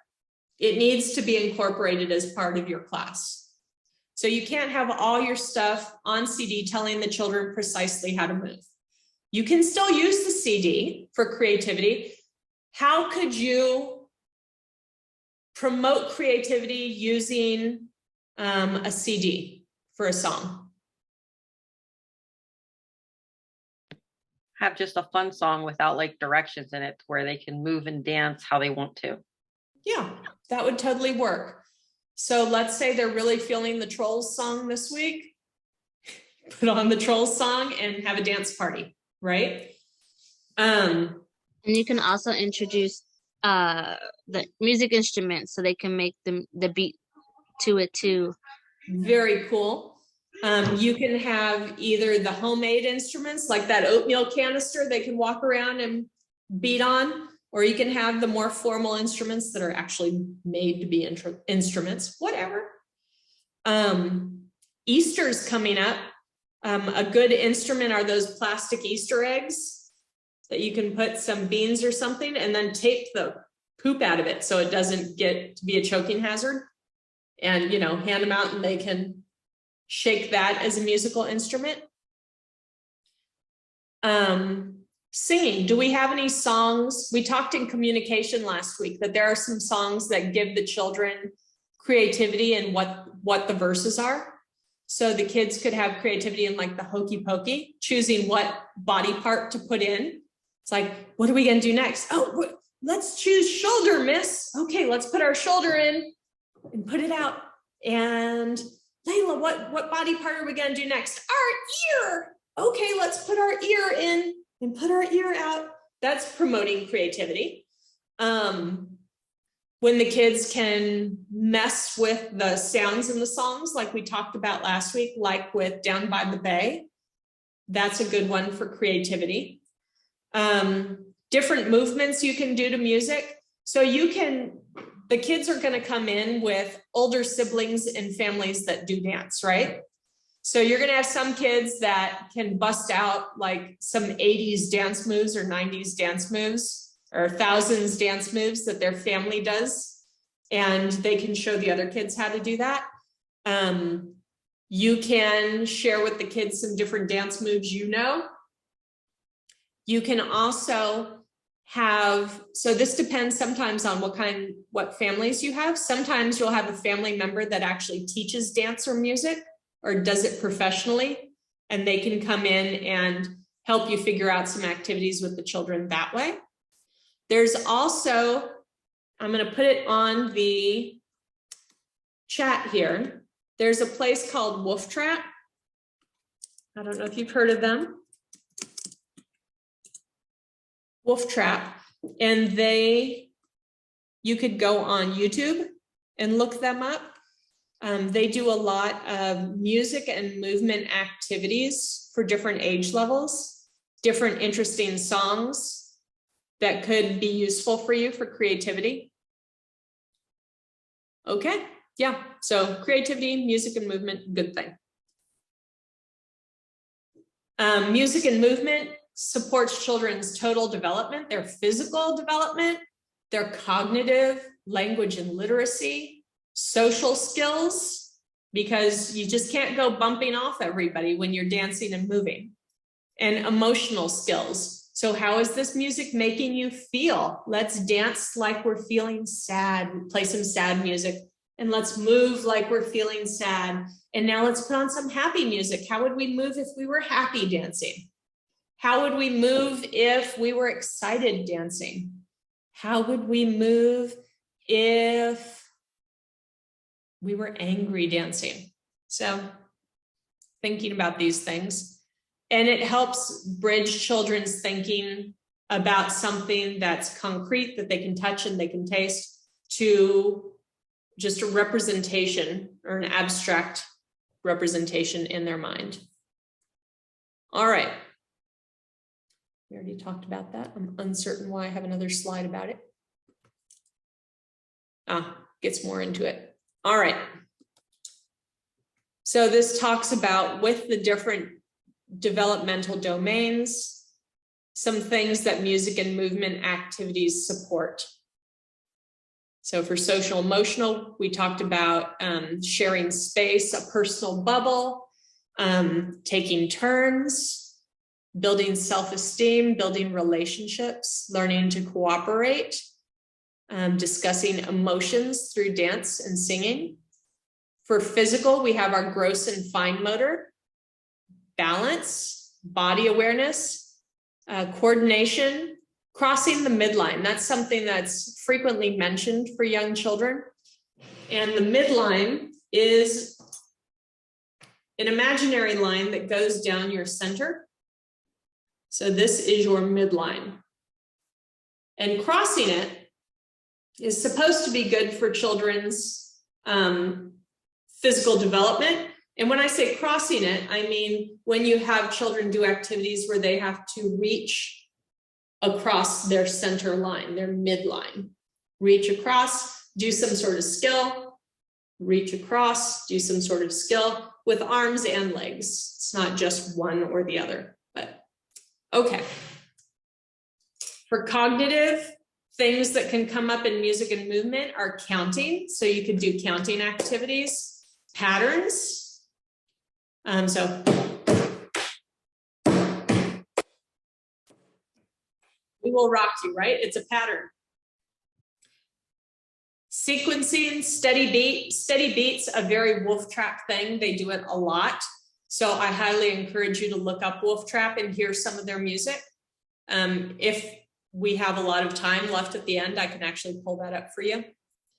It helps with their memory, remembering the different verses of the song. Pretend play, and then language and literacy skills, being able to express themselves and share an idea, to be able to listen to what somebody else says and take it on board. And we talked about phonemic and phonological awareness last week and playing with the sounds and words in songs. All right, dramatic play or pretend play.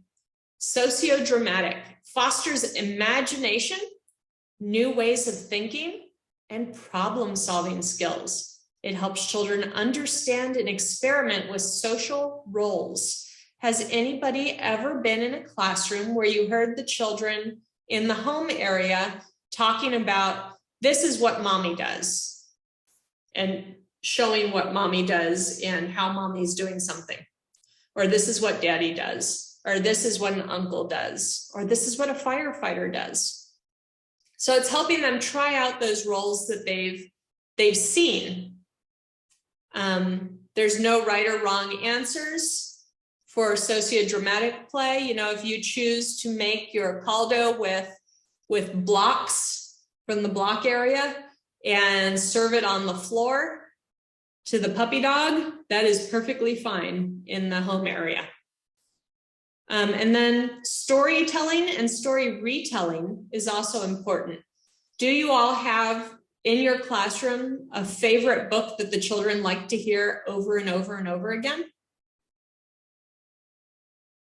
I'm sure everybody can come up with at least one favorite book in your classroom where you're like, we're reading this again, but I just finished reading it to you like 3 minutes ago. We're reading it again. Okay, let's do it. Let's read it again. Children like to have that story retelling and rehearsing things. It helps with their memory. It helps deepen their understanding of a story. And if they want to keep hearing the same story, that's great. You wouldn't just read that one story in the class, you know, other times of the day you could pull in different ones, but if there's one they really prefer, go for it. Some children could probably recite the Hungry Caterpillar to you from start to finish. And that helps them also with their pre-literacy skills. So that favorite book, a toddler could sit down in the library area, open it up and pretend to read it because they've heard it so many times. And that's really cool for them.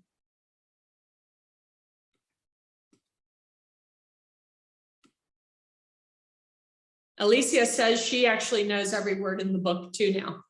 Okay, and Deborah said Brown Bear is the book for her class.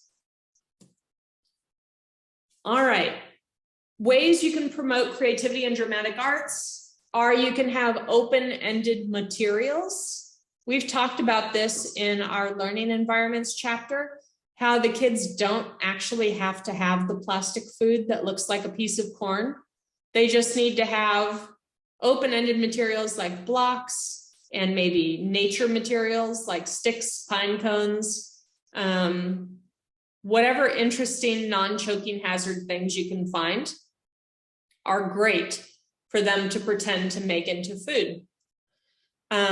Other things that you may find in the home area are costumes.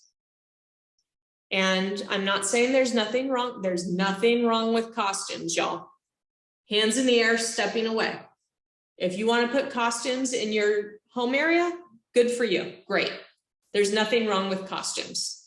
They help children take on those social roles. Like if you have a firefighter costume for them to pretend to be a firefighter, great. Nothing wrong with that. Other things that you could do to add to it are to have scraps of material.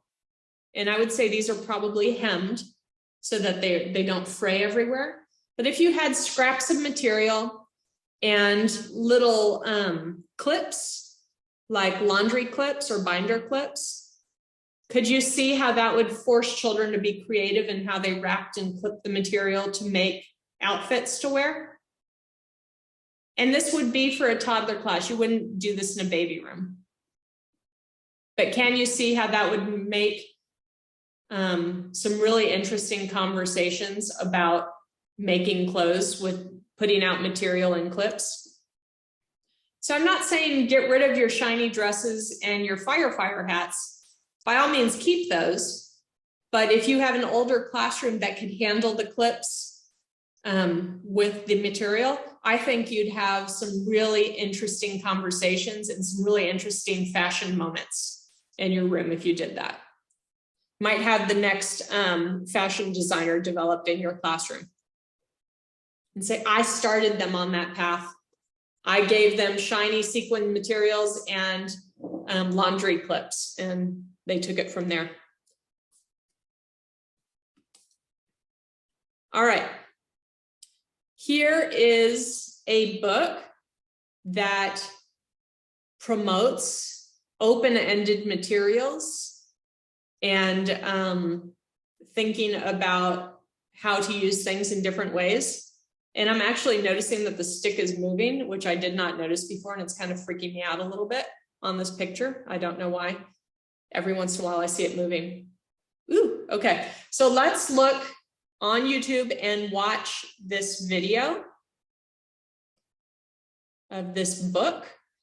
And they have more than one book. We're gonna watch the Not a Stick one, but there's also a Not a Box video. Stop share. That didn't work as well as I thought it would. Let me try again. Here we go. Let me get the Not a Stick video pulled up. Antoinette Portis for Winston. Hey, be careful with that stick. It's not a stick. Look where you're going with that stick. What stick? Watch where you point that stick. This is not a stick. Now what are you doing with that stick?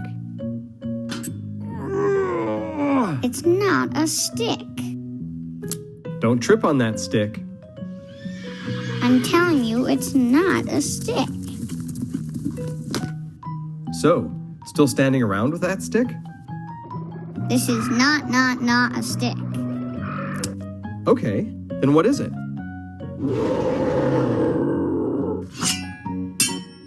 It's my not a stick.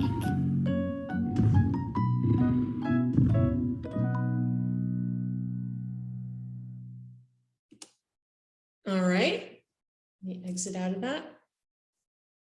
I think we have time. Let's also do Not a Box for those of you that have not seen those before.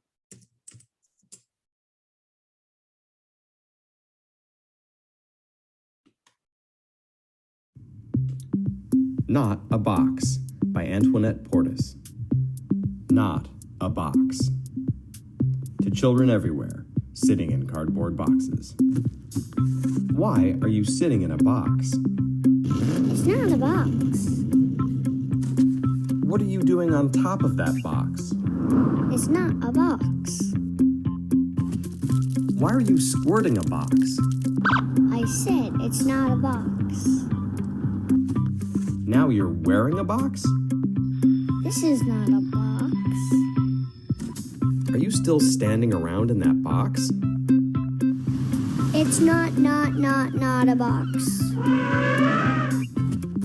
Well, what is it then? It's my not a box. This side up. Okay. So I hope if you haven't seen those before that tickled you a bit. All right, let me get back to our screen share. So stick and box, both open-ended materials. I know as an early childhood teacher, I would much prefer them to play with the box than the stick, because sticks lead to mischief and mayhem, right? But just knowing that open-ended materials can be many things for children And there's no way you could buy the rocket ships, the houses, the boats that those boxes become in their minds. But you get one Amazon delivery and you're set for the week. All right. So we talked about visual art, dramatic art, and music and movement. And there are the kids with those claves, tapping those out. That's a brave teacher that had them standing up doing that. I like it. All right. So that's what I wanted to share with you for the creativity chapter. We have time today to move into the writing, so I think we should. Are y'all with me? Are we going to do it? It'll give you a quicker end to your day for those of you that do study hall with me. It is now 11 o'clock. Should we do a 5-minute break? Would that be helpful? Yes, ma'am. All right, I have 11:06. You know what? Let's just go ahead and make it 10 minutes then. So we have a lovely leisurely class today. We'll come back at 11:16. All right, let me put it in the chat for us to remember. And get your books and everything and your writing materials while you're taking your break, please. All right, just for funsies, take a look at these. 1 minute. Let me get the chat up.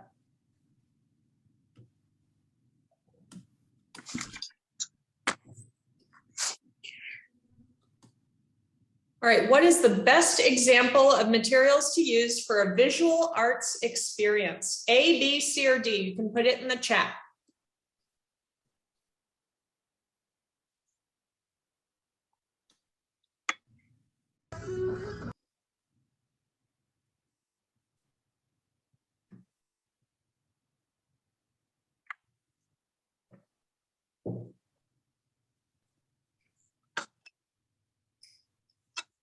I'm seeing a lot of people choosing C and D. For the people choosing C and D, I want you to look at C and D again. And I want you to think which one's more open-ended.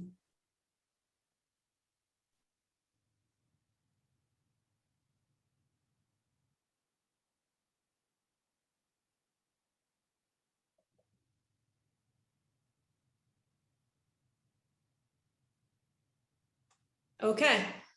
So a lot of questions we do are, what is the best? So you'll notice in this sentence, if we took out the word best, all of these answers would work. So if we said, what is an example of materials to use for a visual arts experience? All of these are examples. But when it says, what is the best? You have to look at all these examples and pick the one that has the most options for a kid, the one that would lead to the most creativity. And that would be D, because it's not limited. So on C, it says it's limited to blue, green, and yellow. And that the goal is to create a garden. For D, it doesn't give you a limit to the number of colors. And it gives you colors, tape, markers. You have more options. So, and before they had markers and paint, and now you have different things you can create it with, and you're not limited to a garden. So that's why D would be more open-ended. All right, let's try another one.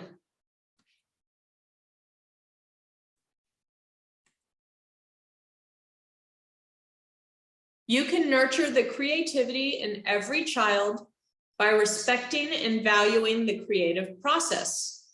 Children need A, uninterrupted time to become involved in creating activities. B, they need you reading them stories. C, encouragement to explore the unknown. Or D, A, and C.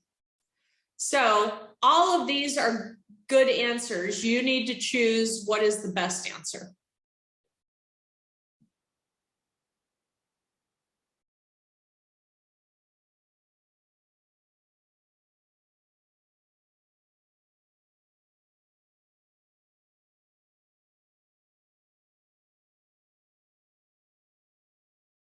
All right, let's see if you all got it.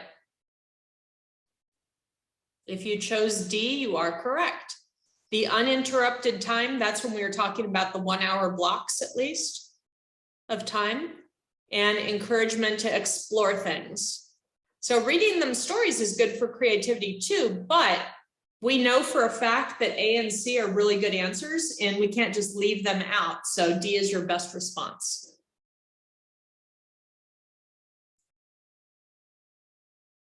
Creativity is also a process which may or may not result in a completed product.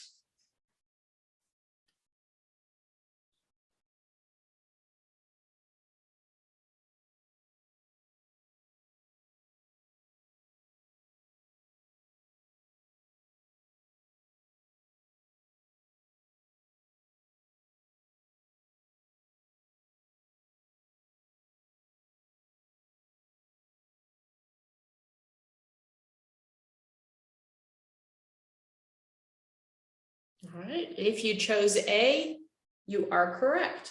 Creativity is a process, and you may or may not have that product at the end. All right, so that's done with the chapter. Let's get into some writing, shall we? I'm gonna open up my binder to the creative section, which is on page 2. And it's the 3rd row down on page 2. It says February 19th next to it. That's how you know you're in the right spot. All right, so for this week, this is a light writing week again. So you had a light writing week last week. You only had the 2 things. And again, this week, you only had the 2 written things again. So this week you are reading your creative chapter. You're creating a creative art activity. You're trying out a creative art activity in your classroom and posting it. And then you are writing about creative development. So I'm going to let you all, we have 35 minutes before class finishes. I'm going to let you all choose what we work on now. It's a choose your own adventure now, and I'm gonna let you put it in chat how you vote. Do you vote for A, doing the activity, or do you vote for B, doing the competency statement? Which do you choose to work on right now? And I'm gonna put, okay, Heather's the first one to vote. So A is the activity, B is the competency statement.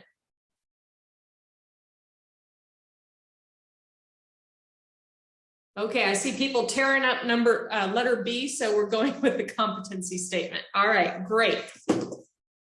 I am going to pull that up so we can share it on my computer.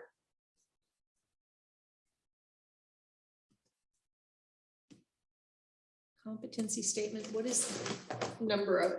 Competency statement, CS2C. So you're probably gonna need to find CS2C in your binder.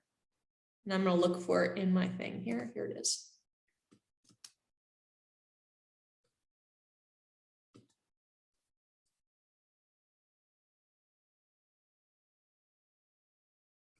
And let me share the screen.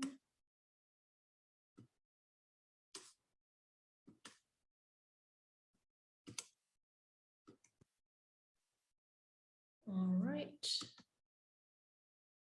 Show video panel. I also need to see the chat box. Great. Looks like everybody chose B. That's interesting. I would have thought you all would have gone the other way. So it's a good thing I didn't choose for you. All right. So first thing I'm going to do is get rid of these lines because they are not helpful for typing. All righty. So again, we have our 2 paragraphs, and I'm going to put our structure in place. I hope this structure is working better for some of you to make sure you have the correct elements in here. Whoops. Number 1, And what paragraph number 1 is asking, how do I support creativity in my classroom? That's the question. So let's see, if we were to write this as a statement, we would say something like, I support creativity in my classroom the following ways. Okay, and then we need to get some bullet points from the book.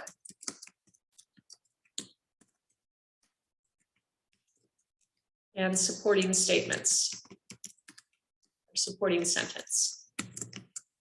And I think in general, in a paragraph, 3 examples is always nice.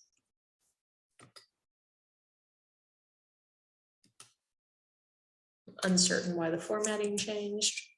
Weird, undo. Undo, undo. Let's try that. No, that, no. That one, okay, great. And then the last one. So I'm going to copy this, copy for paragraph 2 here.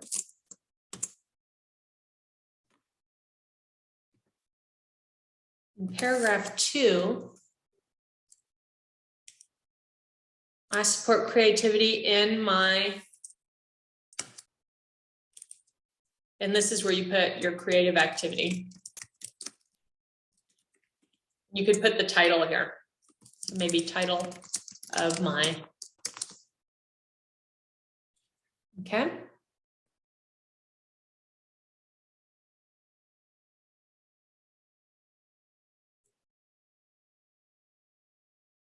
Or let's see, what else could we say? My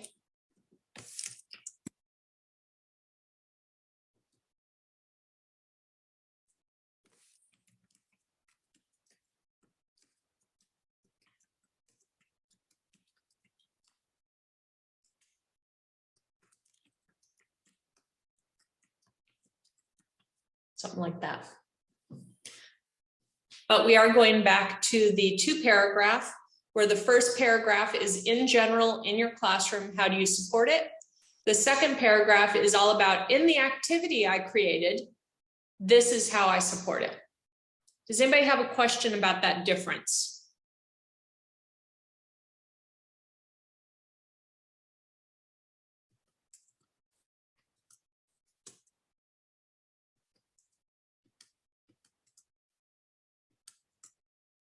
No.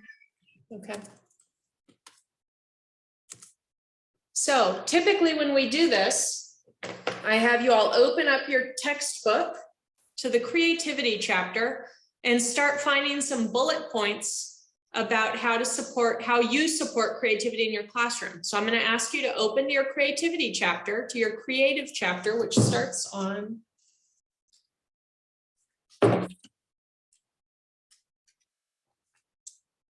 298, and start flipping through it and looking for those bullet points of how to support creativity in your classroom.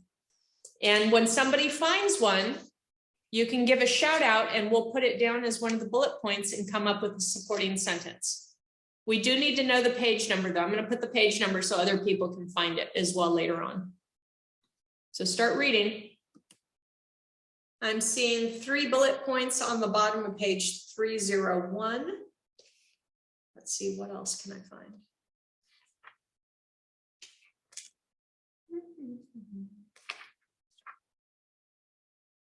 I'm seeing on page 306, there's a table for infant classrooms, how you can promote creativity. There's one on 308 for toddler classrooms. Why are you computer? I see a list on 313 for infant and toddler. You've got options in this chapter, y'all.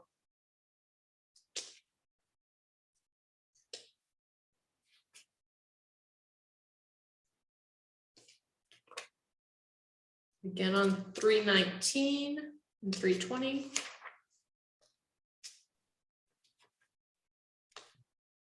I have one. All right, let's hear it, Juliet. What We page play- first? Okay, 306. All right, let me turn to 306. All right, which one are you thinking? We play classical music in the background to set a tone for rest. For nap time? Yes. Yeah. Okay, a minute.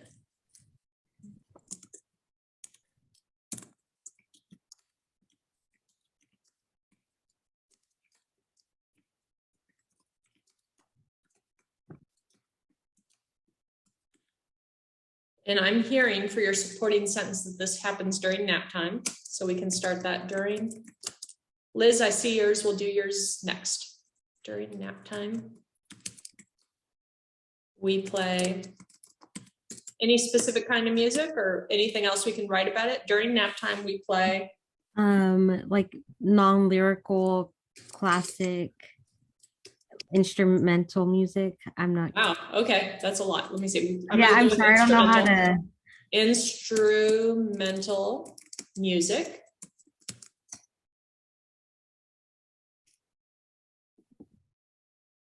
Pourquoi?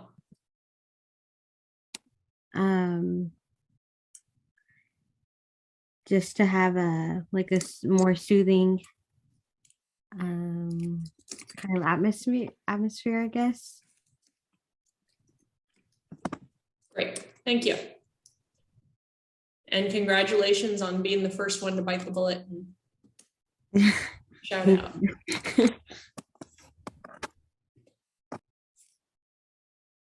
And I am putting the page numbers here because I'm going to put this example on Facebook later.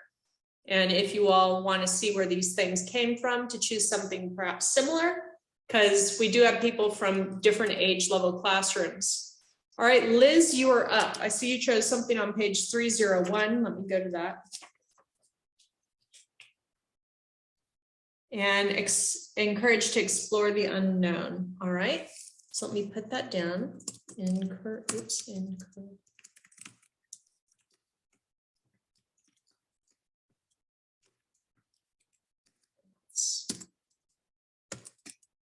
Page 301.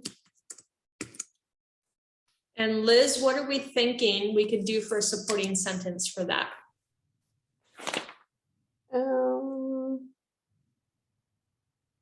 Like when they're like in the like in the messy area, like they do like art, like painting. I don't know. Inside or outside? Out. Well, you know what? I was thinking to do outside, like, okay, like let's do a muddy play. Okay, well, outside, we encourage muddy play. Why? Yes. I'm sorry? Why? So like on the first one, we said we play the music because it makes a more soothing atmosphere. So we're encouraging muddy play because why?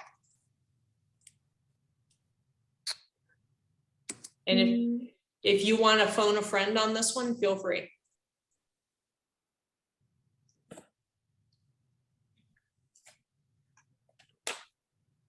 If anybody has a suggestion for this, you can plop it in the chat box. Why we are encouraging muddy play outside for creativity. And remember, our bullet point from the book is encouragement to explore the unknown. So for her exploring the unknown, they're doing muddy play. So how could we say that? Okay. Muddy play could be used to like help explore like other like I don't know how to explain it. Like other creatures outside that live in the mud and texture. And I'm seeing textures as well. Alicia suggested textures. So I'm hearing creatures and textures. Will that work, Liz? Yes. Oh, wait, where are you? Oh, yes, Okay. that Well, will work. While outside, we encourage muddy play for children to explore textures, or maybe different textures, and see different animals, insects.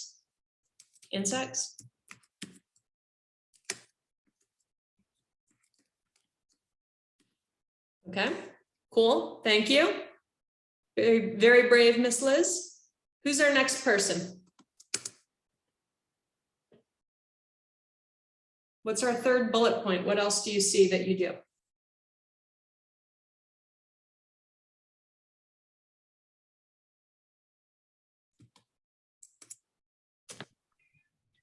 On page 306, there's a narrate what you're doing in song for diapering.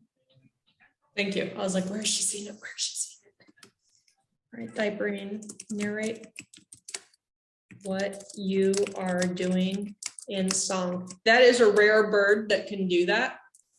I don't think I'm there. I have heard people do it, but I'm not that lyrical. All right, so what supporting sentence are we thinking for this?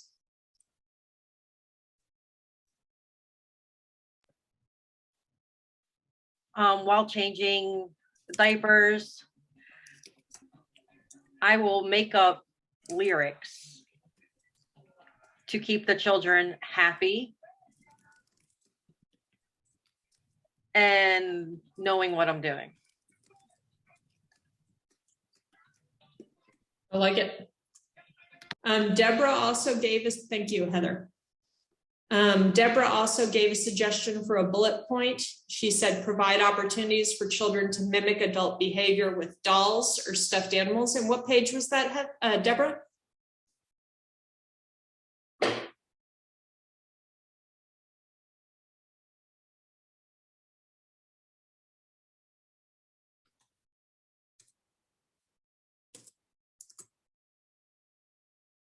$313. Thank you.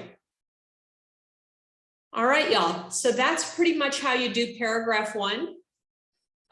Personally, if I was going, this is a support for you to make sure you have all the parts. If it was me, I would probably remove like this part that says bullet point from book and the part that says supporting sentence, just because I think it probably would look weird. But if you feel you absolutely have to leave that in, do you, right? As long as you have your 3 bullet points and your supporting sentences, you're going to do paragraph 2 on your own, because you haven't done your activity yet. You have no idea what this is going to be until you do your activity. So since we still have some time, shall we work on the activity? I'm going to post this on Facebook for you as soon as we're done today.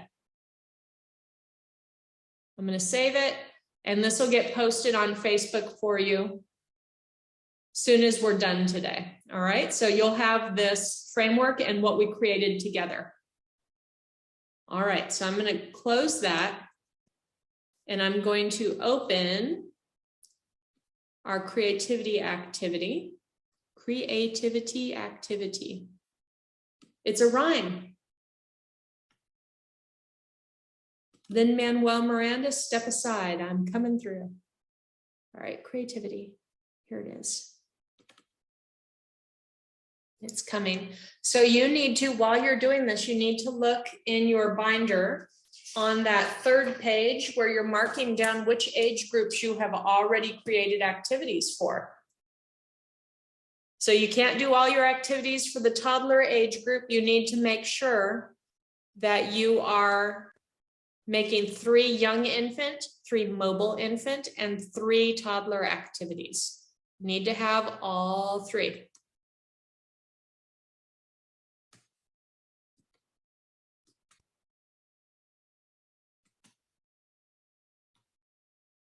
All right, so I've pulled up Little Texans Big Futures for you to look at. You all need to figure out what age group you need to do.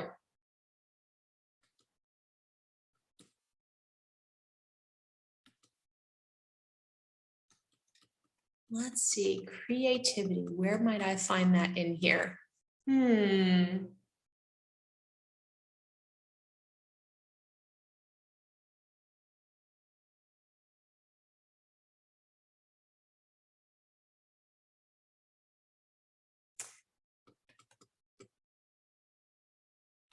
Yep, that's it. So I only see one little subsection here that speaks to me for creativity. Can anybody find it?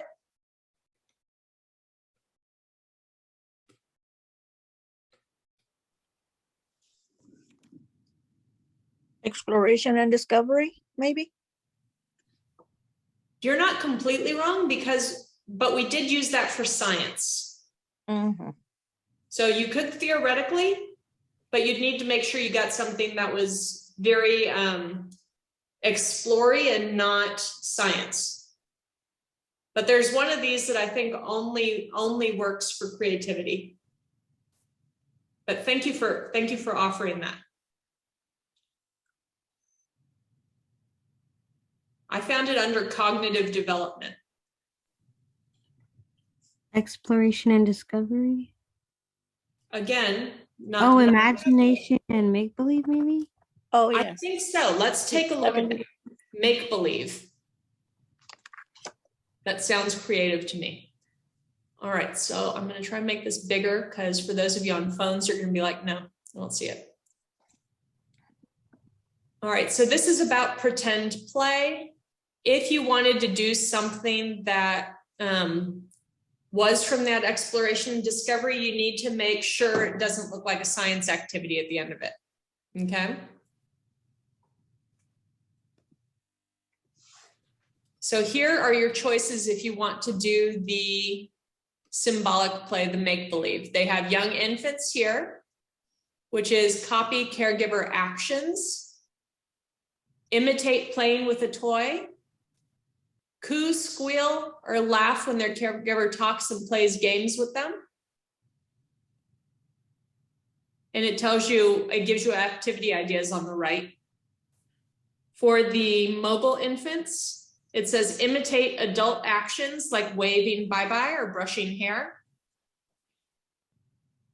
Play with toys the way they're intended, such as pretending to drink tea from a teacup. Pretend to feed a doll or a stuffed animal with their own bottle or food. Not like the kid's own bottle, but the pretend play stuff. And then for your toddlers, it says imitate adult actions such as pretending to wipe a dirty table or talking on the phone. Pretend to drink from an empty cup, make slurping noises. Pretend objects or other things, such as pretending that the block is a banana or the phone is a car. Pretend the doll or stuffed animal has feelings. Play with the stuffed animals to play veterinarian or farmer. So these are our choices.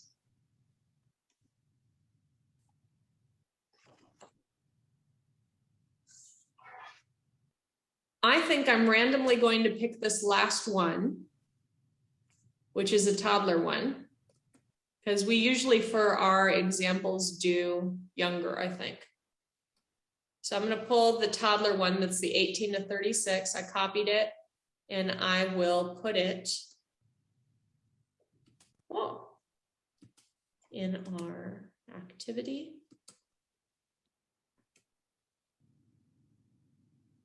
Here's our learning objective. Boom. So that's the learning objective. Let me get where I can see you all again and see the chat again. Great. All right, I'm thinking if I want to play veterinarian with the kids, that I'm going to set it up maybe in the home area. And some things that I might like to add to the home area for veterinarian are maybe a stethoscope. I don't know if I spelled that correctly. Nope, I didn't. Microsoft Word did not like the way I spelled that. Okay, stethoscope, I'm thinking maybe some sort of bandages. And I'm not talking like Band-Aids. I'm talking like the Velcro kind of bandage that you can put around for them. Maybe the pretend doctor kit, right? Maybe some scrubs. And then I need a selection of stuffed animals. And maybe a vet sign would be cool. All right. So how will let's put it, I can even come up with the title for this one today. Vet play. Date of lesson, oi. 219. Age group, I chose the toddler one today. How am I going to introduce the activity? So introducing the activity is sharing the learning objective with children and then sharing with them the expectations. So today I put some materials for us to play veterinarian.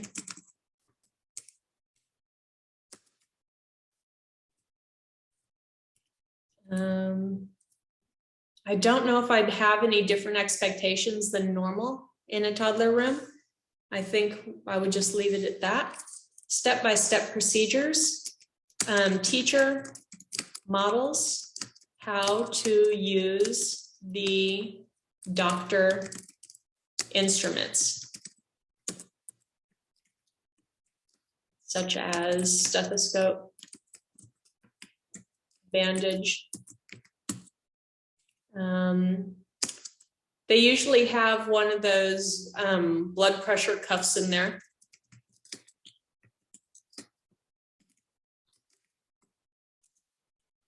Teacher supports children using materials with stuffed animals.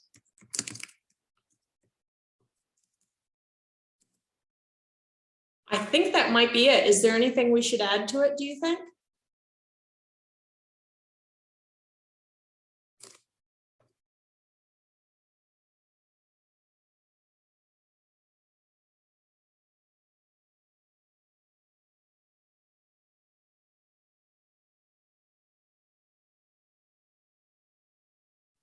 No, I think that's pretty good.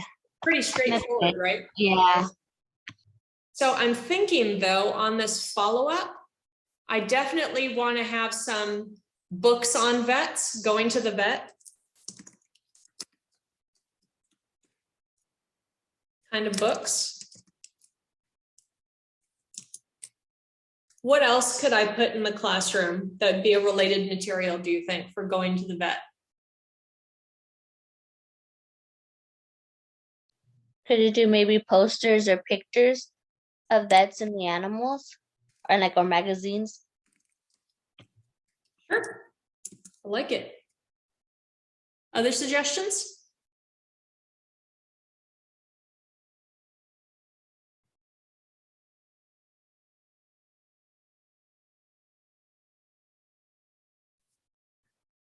Okay. How will I evaluate the activity? So I think I need to go back and look at the objective. The objective is for them to play veterinarian, right? So are the children able to pretend to be a vet and use the materials to treat the injured stuffed animals? And this, I think, would be an observation.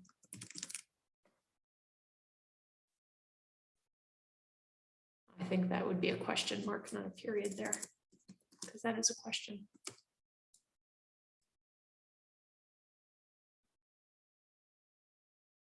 So you're just, oh, was I supposed to put that in the box? I think I was. All right, let me move it to the box. Cut. Paste.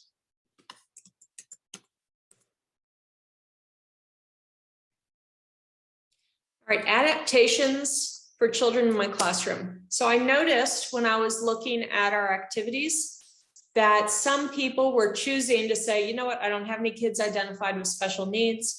I don't have any dual language learners. Okay, super, great. But we need to think of something to put here to show that we understand how we could modify it. All right, so let's think here. If we have a child that would have difficulties with this, what kinds of difficulties might they have? What do you all think?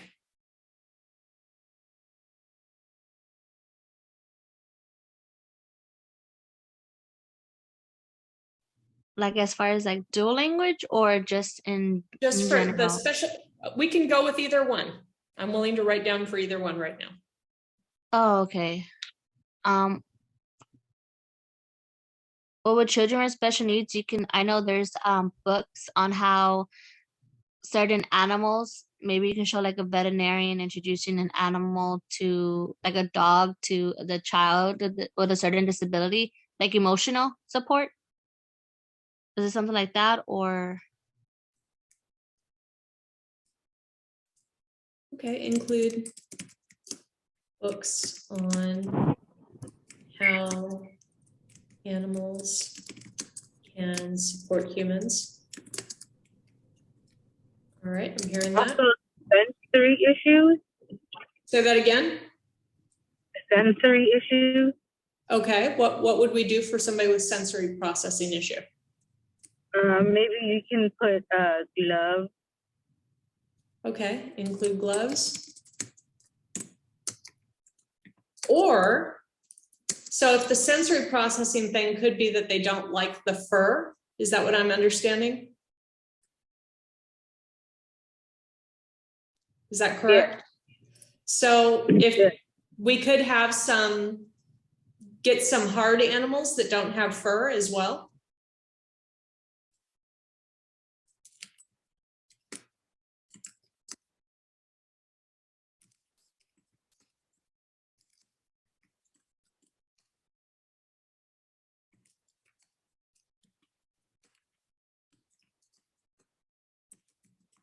Okay. And then dual language learners.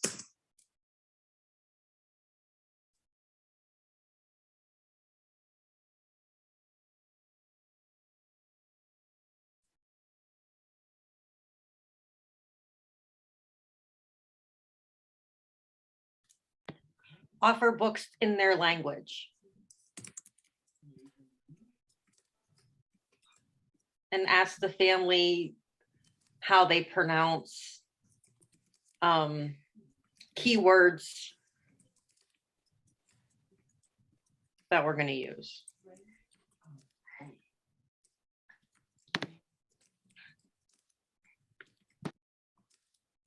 Okay, great.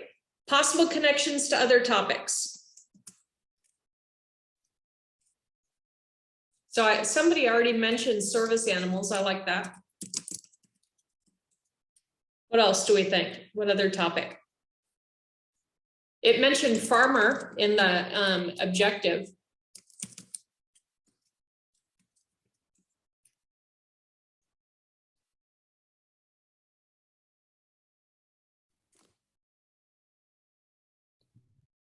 Maybe like grooming too. Oh, grooming. Yeah. All right, cool. So I'm going to save that. And I will put it on Facebook as soon as we're done. So you'll have the examples of both.